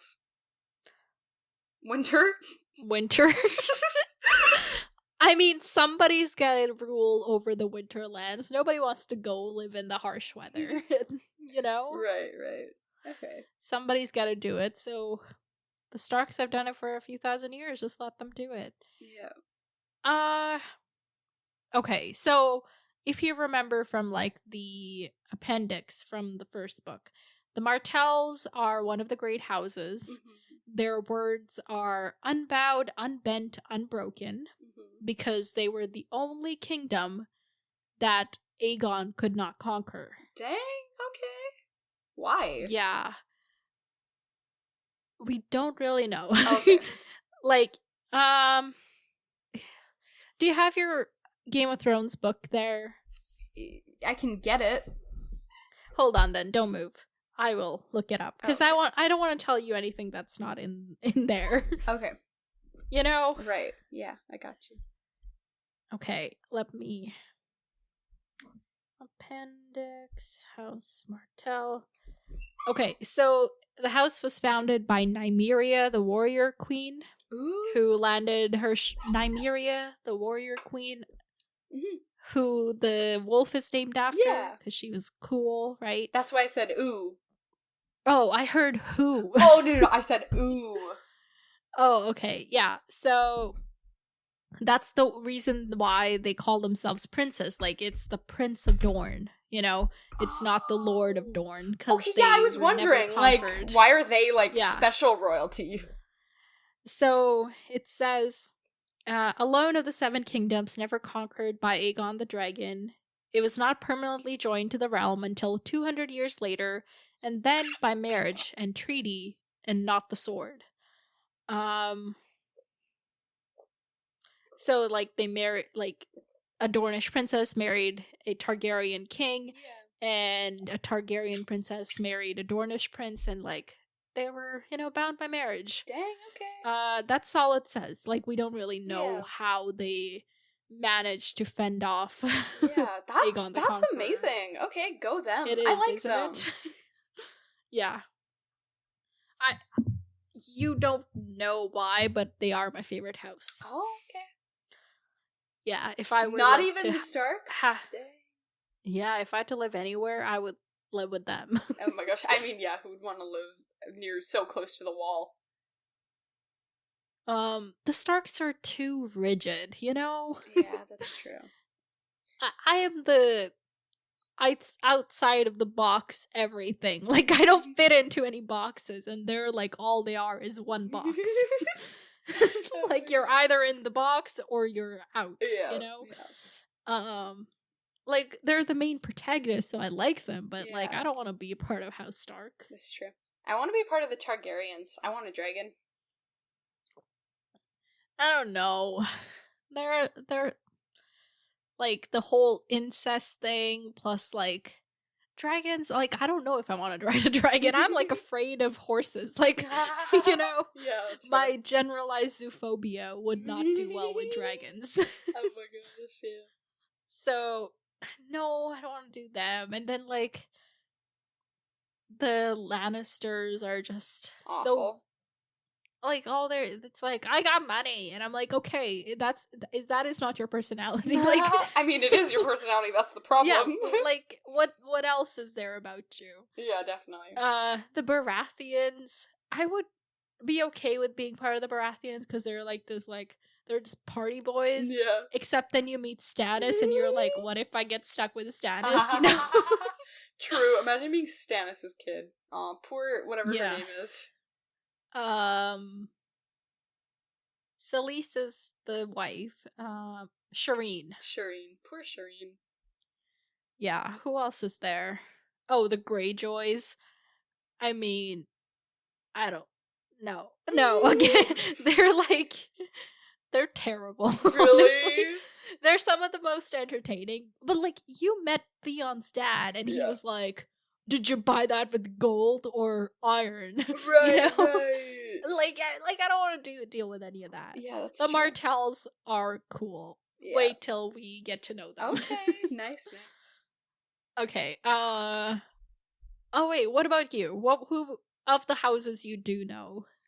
Maybe the Targaryens. I want a dragon. Oh wait, we totally skipped the Tullys. I think Tullys would be okay. Ooh, Tully sounds because theirs is like family duty honor. Like, I can get down with that. Honestly, I don't like the Aarons because they're too high up, but I'm not like really afraid of heights. But do I want to climb a mountain every time I want to like go shopping or something? Oh my gosh, true. You'd be so fit though. I guess. Like, actually, yeah. I wanna do what's their name? Aarons. I also, well, Aarons would be cool if Lysa weren't married into that family and like it weren't that crazy fest that it is right now. Yeah, that's true. Like, let's say like Aaron's like 50 years ago. Right. Aaron's when Ned Stark was growing up there. Oh you know? My gosh, yeah. Ned Stark and then like Robert Baratheon's there and they're just like buds. They're just vibing. Yeah, it's cute. It's good. Oh, yeah. I want to do that. Yeah. It's kind of funny how they like, because both Ned and Robert were basically raised by Jon Arryn, but they have such differing personalities. Yeah. But then it's kind of like the thing with siblings where one has to be responsible because the other is just so not. True, right? Yeah. Oh my gosh. Okay. We're way off topic. What were we talking about? It's good. It was a fun little tangent. Yes. Yeah. We were we'd gotten to the end of the chapter. That's why we started going off. Okay, will the people accept the proposals? I think they will accept the proposals, yeah. Okay, and like both of them will? I think so. I think that might be too optimistic, but I think they will. Okay. Cool. I think they might be like, see, they kind of talked about this right at the end of the chapter where he was like, when they were like, okay, yeah, like, we'll sacrifice Gregor Clegane to this. And then they were like, well, they might want the person who, like, what's his name? The prince might want the person who, like, actually sent the command. Ordered it. Yeah. So I guess that's alluding to, like, Tywin. But then they're like, oh, the real command was Robert. He doesn't know that Robert wasn't there. So that might cause a little bit of an issue, because he might be like, send me Tywin, which they're not gonna do. And nobody's gonna do that. Yeah. So that could be a potential issue, but I want to be optimistic. And say that it will get accepted. So that would mean the Lannisters have all this extra power and backing, and you're saying you're being optimistic. I would say you're being nihilistic. No. Optimistic, like, okay, whoever's chapter I'm in, I'm on their side in that moment. So okay. In this moment, it's optimism. And then when I switch chapters, I'm gonna be like, ah! Yeah, like when Rob hears about the fact that, the Martells have teamed up with the Lannisters, you're gonna be like, oh my god, this is terrible. Yeah, exactly. But also, I'm trying to remember, I couldn't remember too much about the Martells before this chapter started. Like, isn't there some sort of relationship between the Martells and Highgarden? Oh. Wasn't there a relationship there? Like, it wasn't Renly? Oh, there is. Okay, hold on. So that is... You're remembering this from Duncan Egg, the Hedge Knight. Oh. Because they're in the Reach, which is Highgarden, whatever, and everybody there hates the Dornish people, because there's, like, a bunch of rivalry. Right. They're just rivals. Like, Highgarden and the Martells are rivals. Okay. Okay, gotcha. I think that's what you're thinking of. Okay, gotcha. Oh, I thought it was a good relationship, so it would mean they wouldn't want to team up with the Lannisters. But I guess it's a bad relationship because they're opposing each other. Yeah, because, like, they're bordering regions, so they're, like, fighting over territory all the time. Because, like, that's what people do. Right, Blah. yes. Exactly. Boring. Get a life, y'all. Go, like, paint. Go paint. Write some poetry. Okay. And you think that vial that Tyrion took, the dusty vial, is truth serum? I don't think Who is he going to use it on? Let's say it's truth serum. Who is he Okay. going to use it on? He's gonna use it on... There's really nobody he needs it for. Maybe Varys. I mean, Varys is the only person that it would actually be useful for. Yeah, Varys. Right, because he keeps all them secrets. Yes.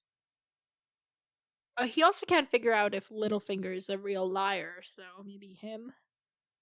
Yeah, but I don't understand why he's so confused, though.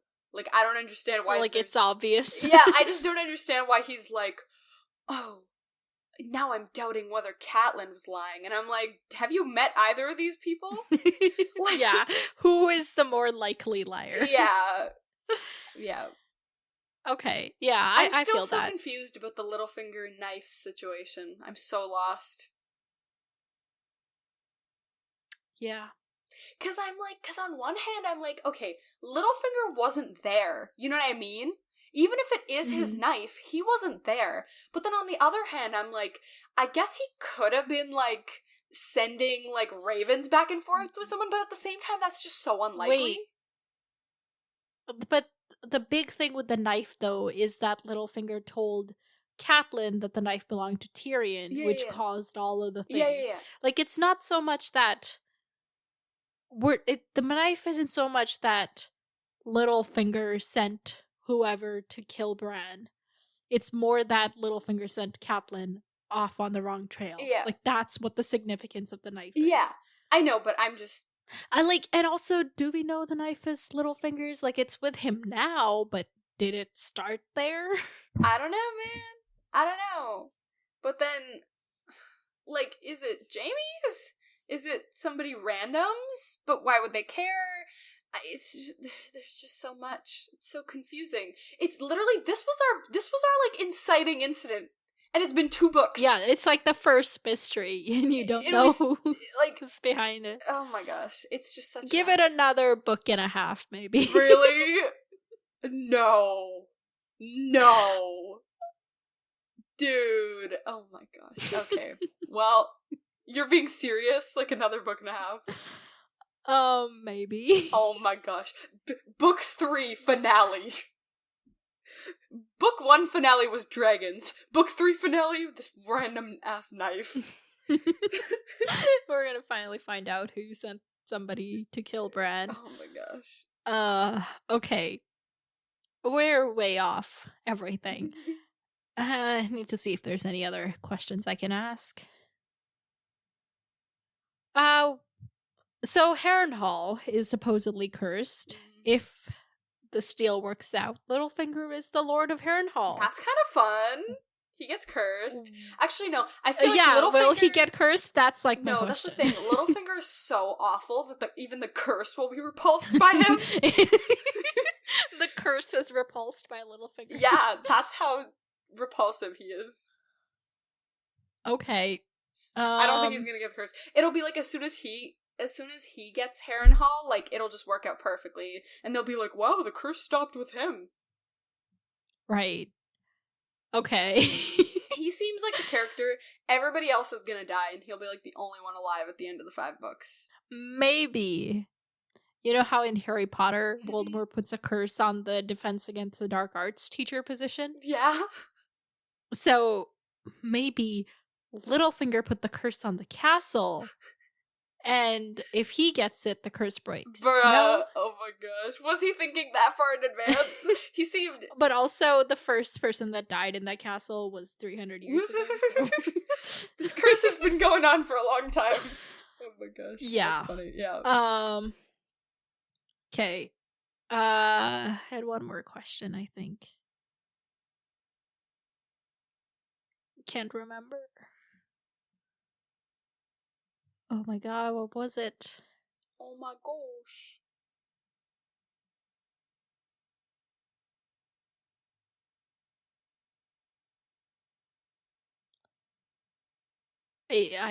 I don't remember. Man.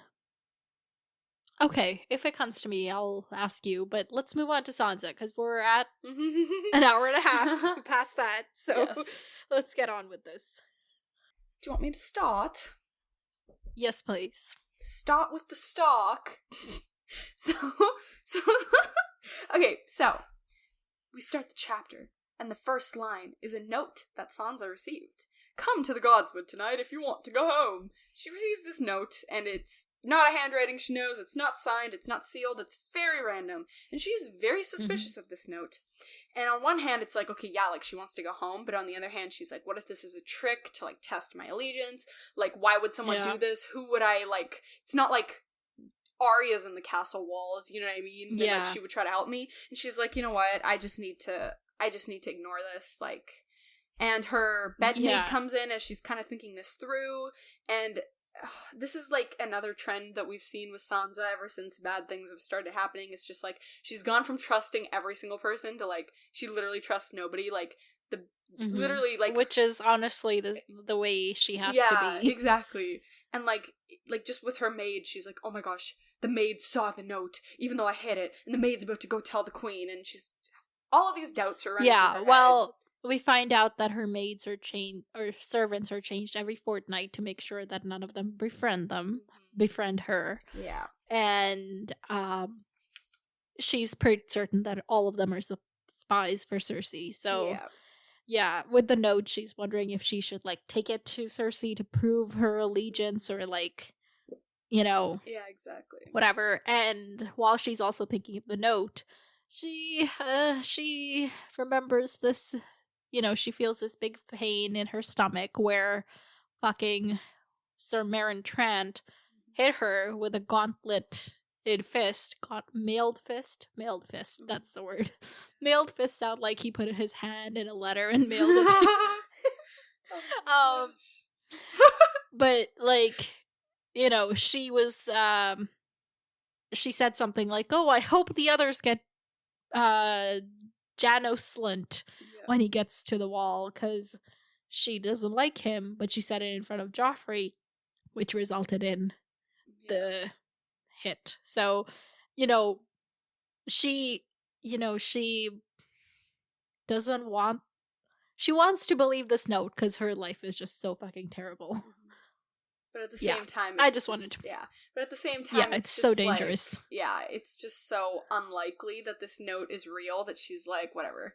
So then she tries to go to sleep, and then there's, like, shouting and voices and horses, and she's like, what's going on? And there's, like, people are crowding in, and, like, she's like, what's going on? And she's, like, trying to sleep. And then she kind of, like, as she kind of looks to see, like, what's going on, she realizes that, like, the bridge, like, the drawbridge is kind of unguarded, and she's like, you know what? But before she decides she sees that, oh, God, it is so hard to talk. She's wishing that somebody were there to talk to so that she could decide what to do. And she remembers her friend Jane Poole, who disappeared from her life and has never been mentioned again. Do you remember what happened to her? I don't remember. I remember them talking about what they were going to do to her, but I don't remember what they were actually going to do to her.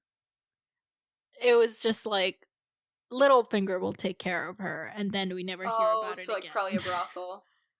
Yeah, so... Oh, gosh.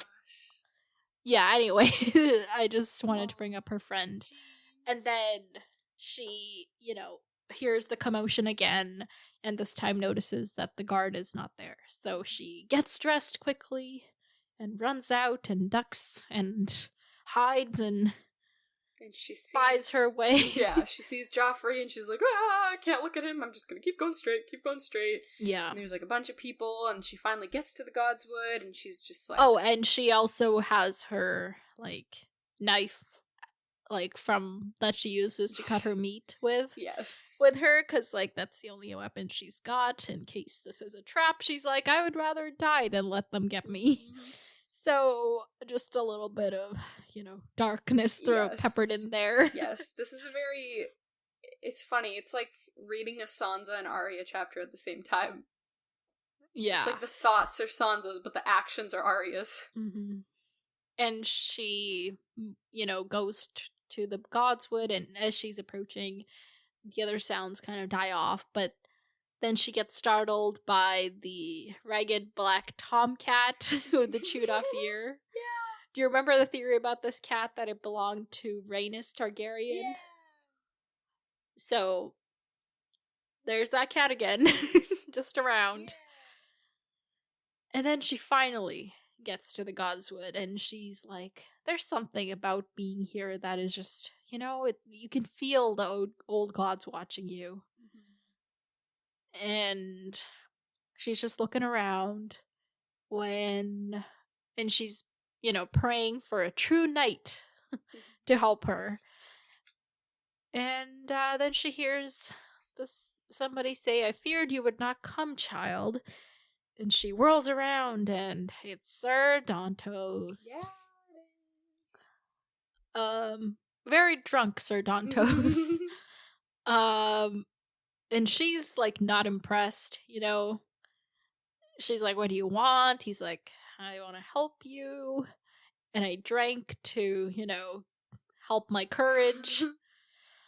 Oh my gosh. And she's, like, wishing she had Lady with her, because Lady can smell falsehood, she thinks. But then she's like, oh, she's dead. Father killed her on account of Arya. So there's, like, this weird thing where she's still, like, kind of blaming Arya for what happened. Yeah.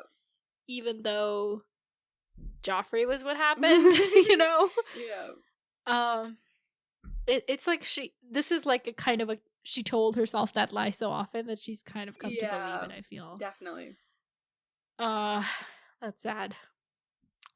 And, she's like, who sent you? He's like, no, nobody. I swear it on my honor as a knight. And she's like, what? You're a fool. Mm-hmm. And he's like, well, once there was another fool who's the greatest knight of all. Oh my and he's gosh. like playing right into her need for this, like, fairy tale. Mm-hmm. Yeah. Florian the Fool and Jonquil. Yeah. You remember this fairy tale, right? I think so, yeah. Like, I think we never get the whole story, but the general gist is, like, Jonquil was a lady, Florent was a fool, but for her, he was a knight, Yeah.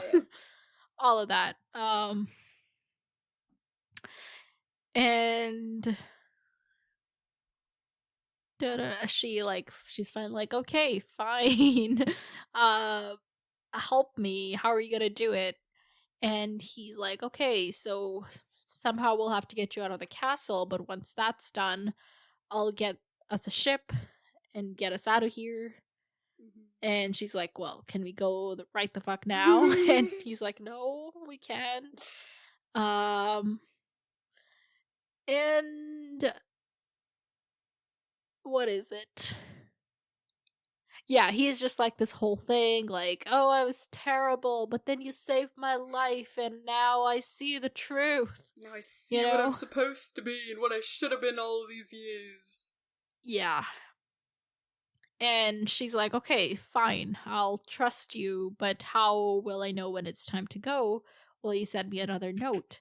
And he's like, no, you just gotta keep coming to the Godswood where we can talk, and we'll talk it out then.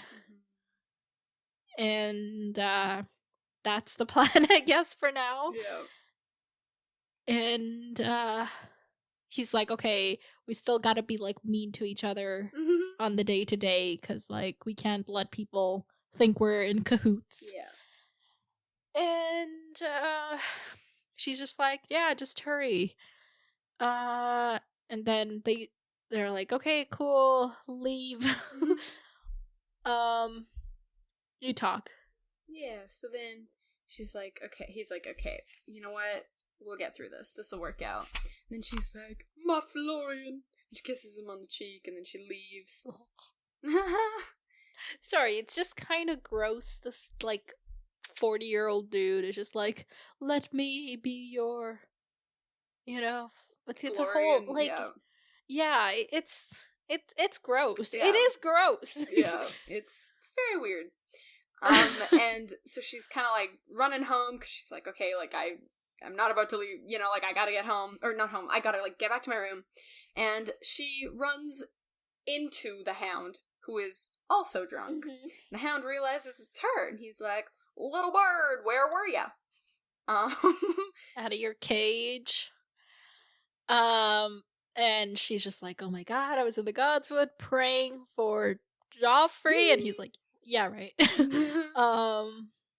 But then he's like, oh, you're just a bird singing your song. Maybe.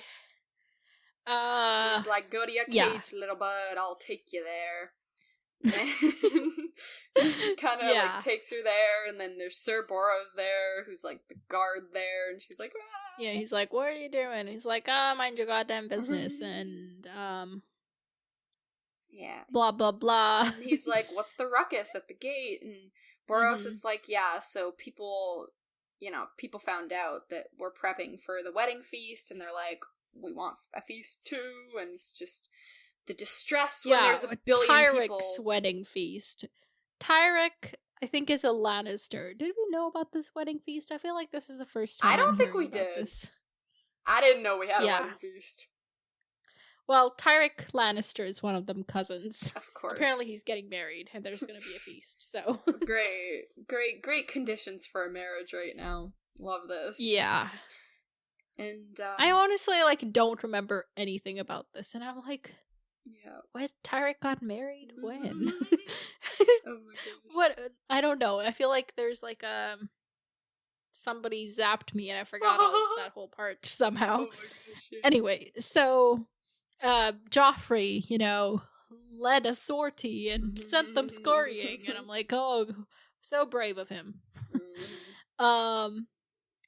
And so then they are back on their way back to Sansa's room, and Sansa's like, why do you let people call you a dog? You won't let anyone call you a knight. And he's like, I like dogs better than knights. And then we hear the story of how his house was founded. So his grandfather was a kennel master for the Lannisters. And one time the Lord Lannister, Lord Tytos, got surrounded, or what's the word? Cornered, that's the word I was looking for, cornered by a lioness, and the Hound's grandfather saved or chased off the lioness with the 3 hounds who died, and his grandfather also lost a leg.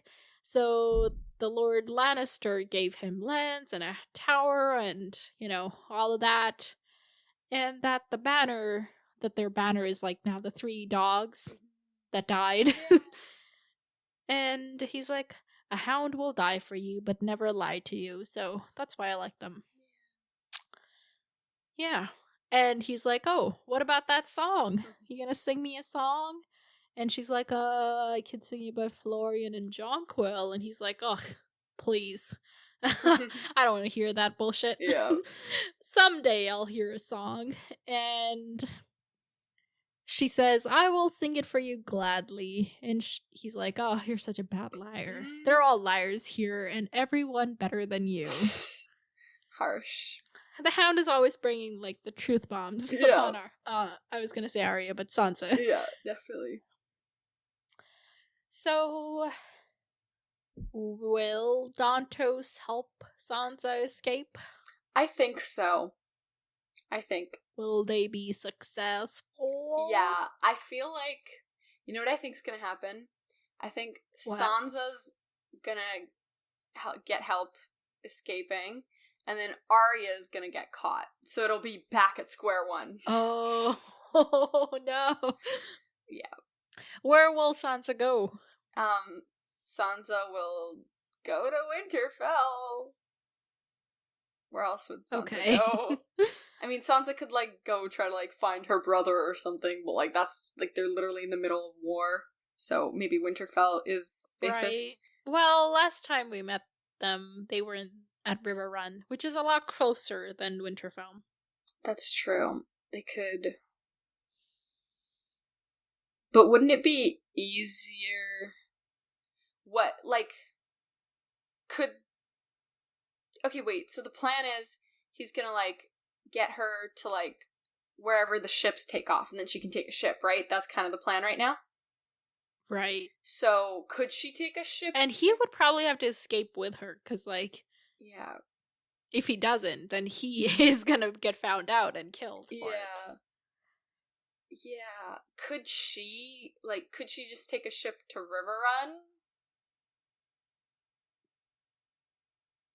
Potentially, like, she could take a ship to, like, somewhere up the coast and then down the river somewhere. I don't know. I feel like Winterfell probably, though.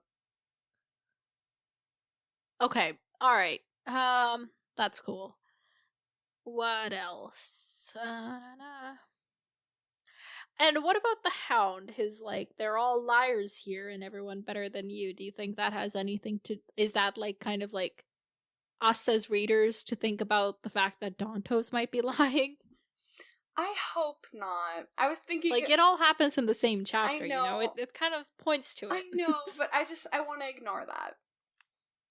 Well, just because you want something doesn't mean it'll be. Well, you know what? As of right now, I am ignoring that. I need Sir Dantos to actually have a change of heart.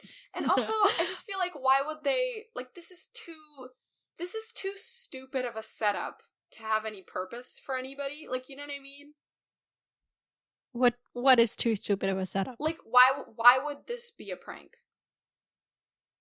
You know?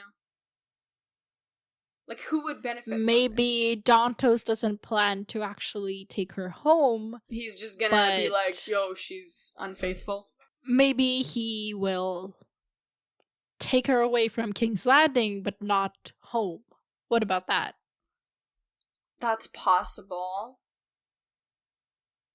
I mean, this is a 40-year-old man. Because say calling her... he, like, takes her from King's Landing falls to Stannis, and then he's like, hey, Stannis, look, I got a captive for you. Oh my gosh, right. I hope not. No. Okay, alright. I hope not. Well, most likely he's definitely not gonna. But I just want to think that he will. Alright, fair enough. Well, that's all I got. So, do you have any closing thoughts on any of the chapters? Let's see. Do I? I think I'm good. Alright then, let's move on to upcoming chapters. Yay! Well, give me your hopes and predictions. I want to see Catelyn. I've said this like 5 times. It hasn't happened yet. I want to see Catelyn. I want to see Davos. That would be fun. And then I want to meet someone new. We only have 2 new people. Okay. So, Catelyn, Davos, and somebody new. Yes. Well, it is none of those. Oops. We're reading chapters 19, 20, and 21 next time. Chapter 19 is Arya. Ooh, Arya. Don't get caught. So, last time we saw her, she was escaping down a tunnel. Right? From a blown up barn and attack. Oh yeah, and there's only Where like is she now? There's only like the few of them, like 4 or 5 of them left. Yeah. Okay, so they've escaped down the tunnel. They get to the bottom of the river, wherever they were at the beginning of the chapter, and then they end up back there. Okay, so they're there at the river. They're like making a plan. Maybe they could use. I think last time you said they're gonna patch up that raggedy boat they found and take it across the. Yeah, I think that's what they're gonna do, because if they go anywhere backward, they'll just run into the King's Road, so. And I think you said they were gonna head to Harrenhal, is that right? Yeah. Because that was their original plan, so. Okay. Works for me. Next. Chapter 20 is Tyrion. Tyrion? Arya? We've seen Tyrion a lot. Yeah, well. Arya, Tyrion. So Tyrion, maybe we'll find out what 1, 2, 3 means. Right. Maybe he'll be, maybe we'll find out what his like, chain gold links were about.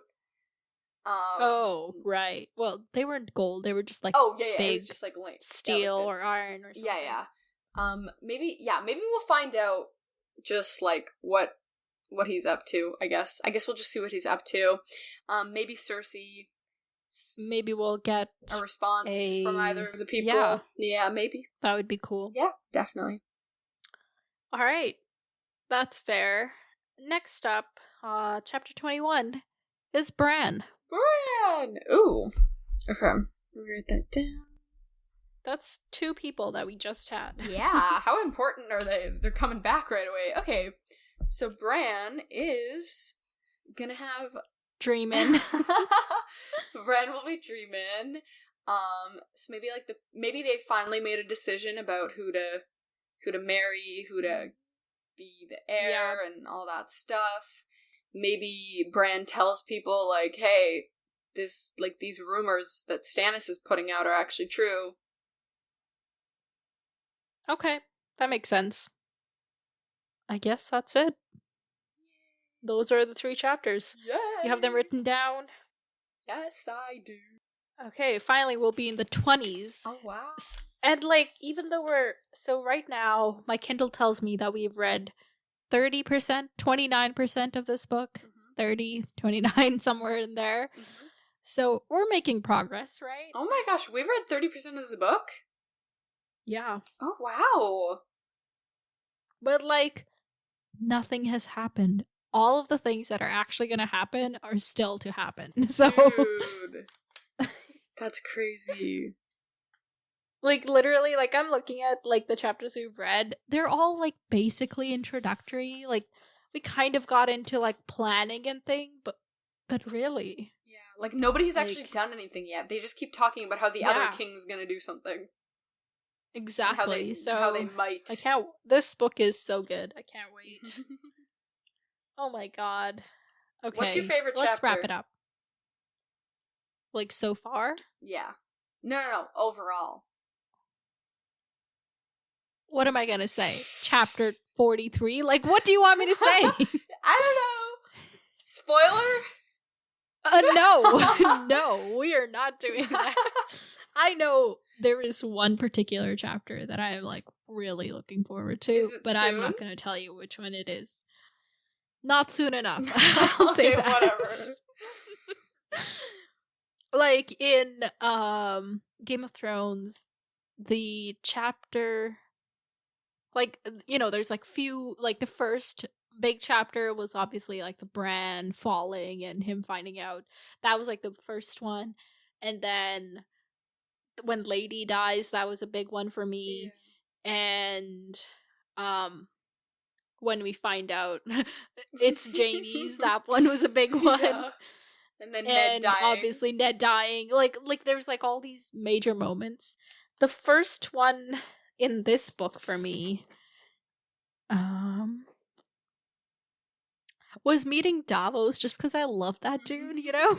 Oh, yeah. Like, he's the best. Yeah. And also that was like our introduction to Stannis and like all of the things going on. Like that was interesting for me.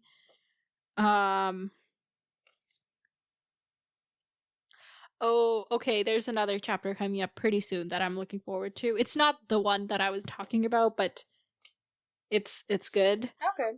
Yeah, the one I'm talking about is a little ways away, but still. All right. Okay. Yeah, I'm excited. So I'm suddenly so tired. I don't even know why. Okay, don't be too tired because I have one thing to share with you. Okay. I feel like we got another email. This is like you at 10:15. Why do I feel like this at 10:15? This is a bad. Oh my gosh. Yay, email. Yes. Okay. So we got another email from Victoria Zimmer. Greetings from Germany 2.0, because Victoria sent us an email earlier in the year and it was great. Ooh. And here's another one. So Victoria says, "Hey Navenharmouth, I'm writing to you again to wish you a Merry Christmas and a Happy New Year, or a happy whatever you choose to celebrate this time of year. Merry Christmas and Happy New Year to you. Like I said, I celebrate me this time of the year, so yay me. Dude, my laugh just made a perfect little like thing on the perfect. Yeah. Oh my gosh, sorry, continue. What is that called? A crescendo is up, but then what's crescendo and then downwards decrescendo. Oh, that's such a boring. Like, no, make it something. Anyway, Victoria continues. I want to thank you for enriching my year with your wonderful podcast.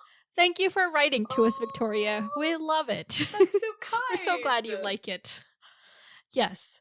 And then, one of the things I like to do while listening is cross-stitching. Ooh. It's a new hobby that I picked up during the pandemic, and inspired by this podcast, I also stitched a Game of Thrones inspired motif. I hope you like it. Ooh. And she shared it, sent me a picture. Let me pull it up. Share screen. I'm like having so much trouble functioning right now. This one. Look at it. Isn't it beautiful? Oh it's a Stark banner with the wolf, the dire wolf, and their house words, winter is coming. Yeah. It's beautiful. And she's listening to our podcast next to it. That's so amazing. I love it. Oh my gosh. That is amazing. Yeah. That looks so good. I'm going to ask her permission to see if I can share this somewhere on either like on our social media or on the website or something. Amazing. If I can, I will link it in the show notes. So isn't it cool? That's amazing. I love it. That looks so It's so good. well done. Yeah. Oh, it's so detailed and everything. People are so talented. I love it. Dang. That's amazing. Yeah. This made me really happy. Yeah, that's amazing. So, thank you, Victoria. We hope you are well, and we thank you so much for listening. We're so glad you enjoy it, right? Thank you, Victoria. It just makes the whole experience so much. It's like a reward, you know? Yeah, it's amazing. Thank Getting you. these emails, because like we just do this for fun, and I think we started because we were bored. It was the pandemic, and also we wanted like at least for me, it was like a way to get to talk to you more often. Yeah. Because we have that kind of friendship where we just like don't go like for months, yeah. And then like we spend like a whole day just talking, yeah. and then like not talking for months. But then this is so much more consistent, and I love it. So thank you. Thank you, Victoria. Thank you so much. We appreciate it. Yes. And everybody else, you know what? If Can I ask for if I'm gonna ask, can I ask for something for my birthday and Christmas and New Year's? Tell people about the podcast. If you think they'll like it, like, share it, because I want to talk about it with more people, you know? Right? Yeah. No, don't you? Yeah, I do. Wait, it's are you just talking so to me or fun. are you talking to people listening? Everyone. Okay. Yeah, I literally couldn't tell because you're like looking at me, but you were like everybody. Well, I have to look at you. I can't look at the people that aren't here. Like, how am I supposed to do but that? I got tripped up. Okay. Okay, yes. But, like, to the people listening, if you think anybody will like what we're doing, share it with them, because I want more people to talk to. Because, you know, being spoiled on everything, it's so hard to hold it in. I need people to vent to. Oh my gosh. Just, like, oh, I can't wait. I can't freaking wait. Oh my gosh. So, thank you for the amazing year. Honestly, this podcast was one of the best things of my year this year. So it's so good. I just can't wait until we get further along. We're going to be doing this for so long. We're going to be old grannies by the time we're done. Gosh, yeah. Okay. Well, everybody, hope y'all are good. I hope you have a wonderful new year. And I hope you come back and listen to us again. And I hope you enjoy this 2-hour-long podcast. Oh my god, I can't believe how long we talked. Oh my gosh. But yeah, email us at popculturesymposium@gmail.com. And our Instagram is popculturesymposium @popculturesymposium.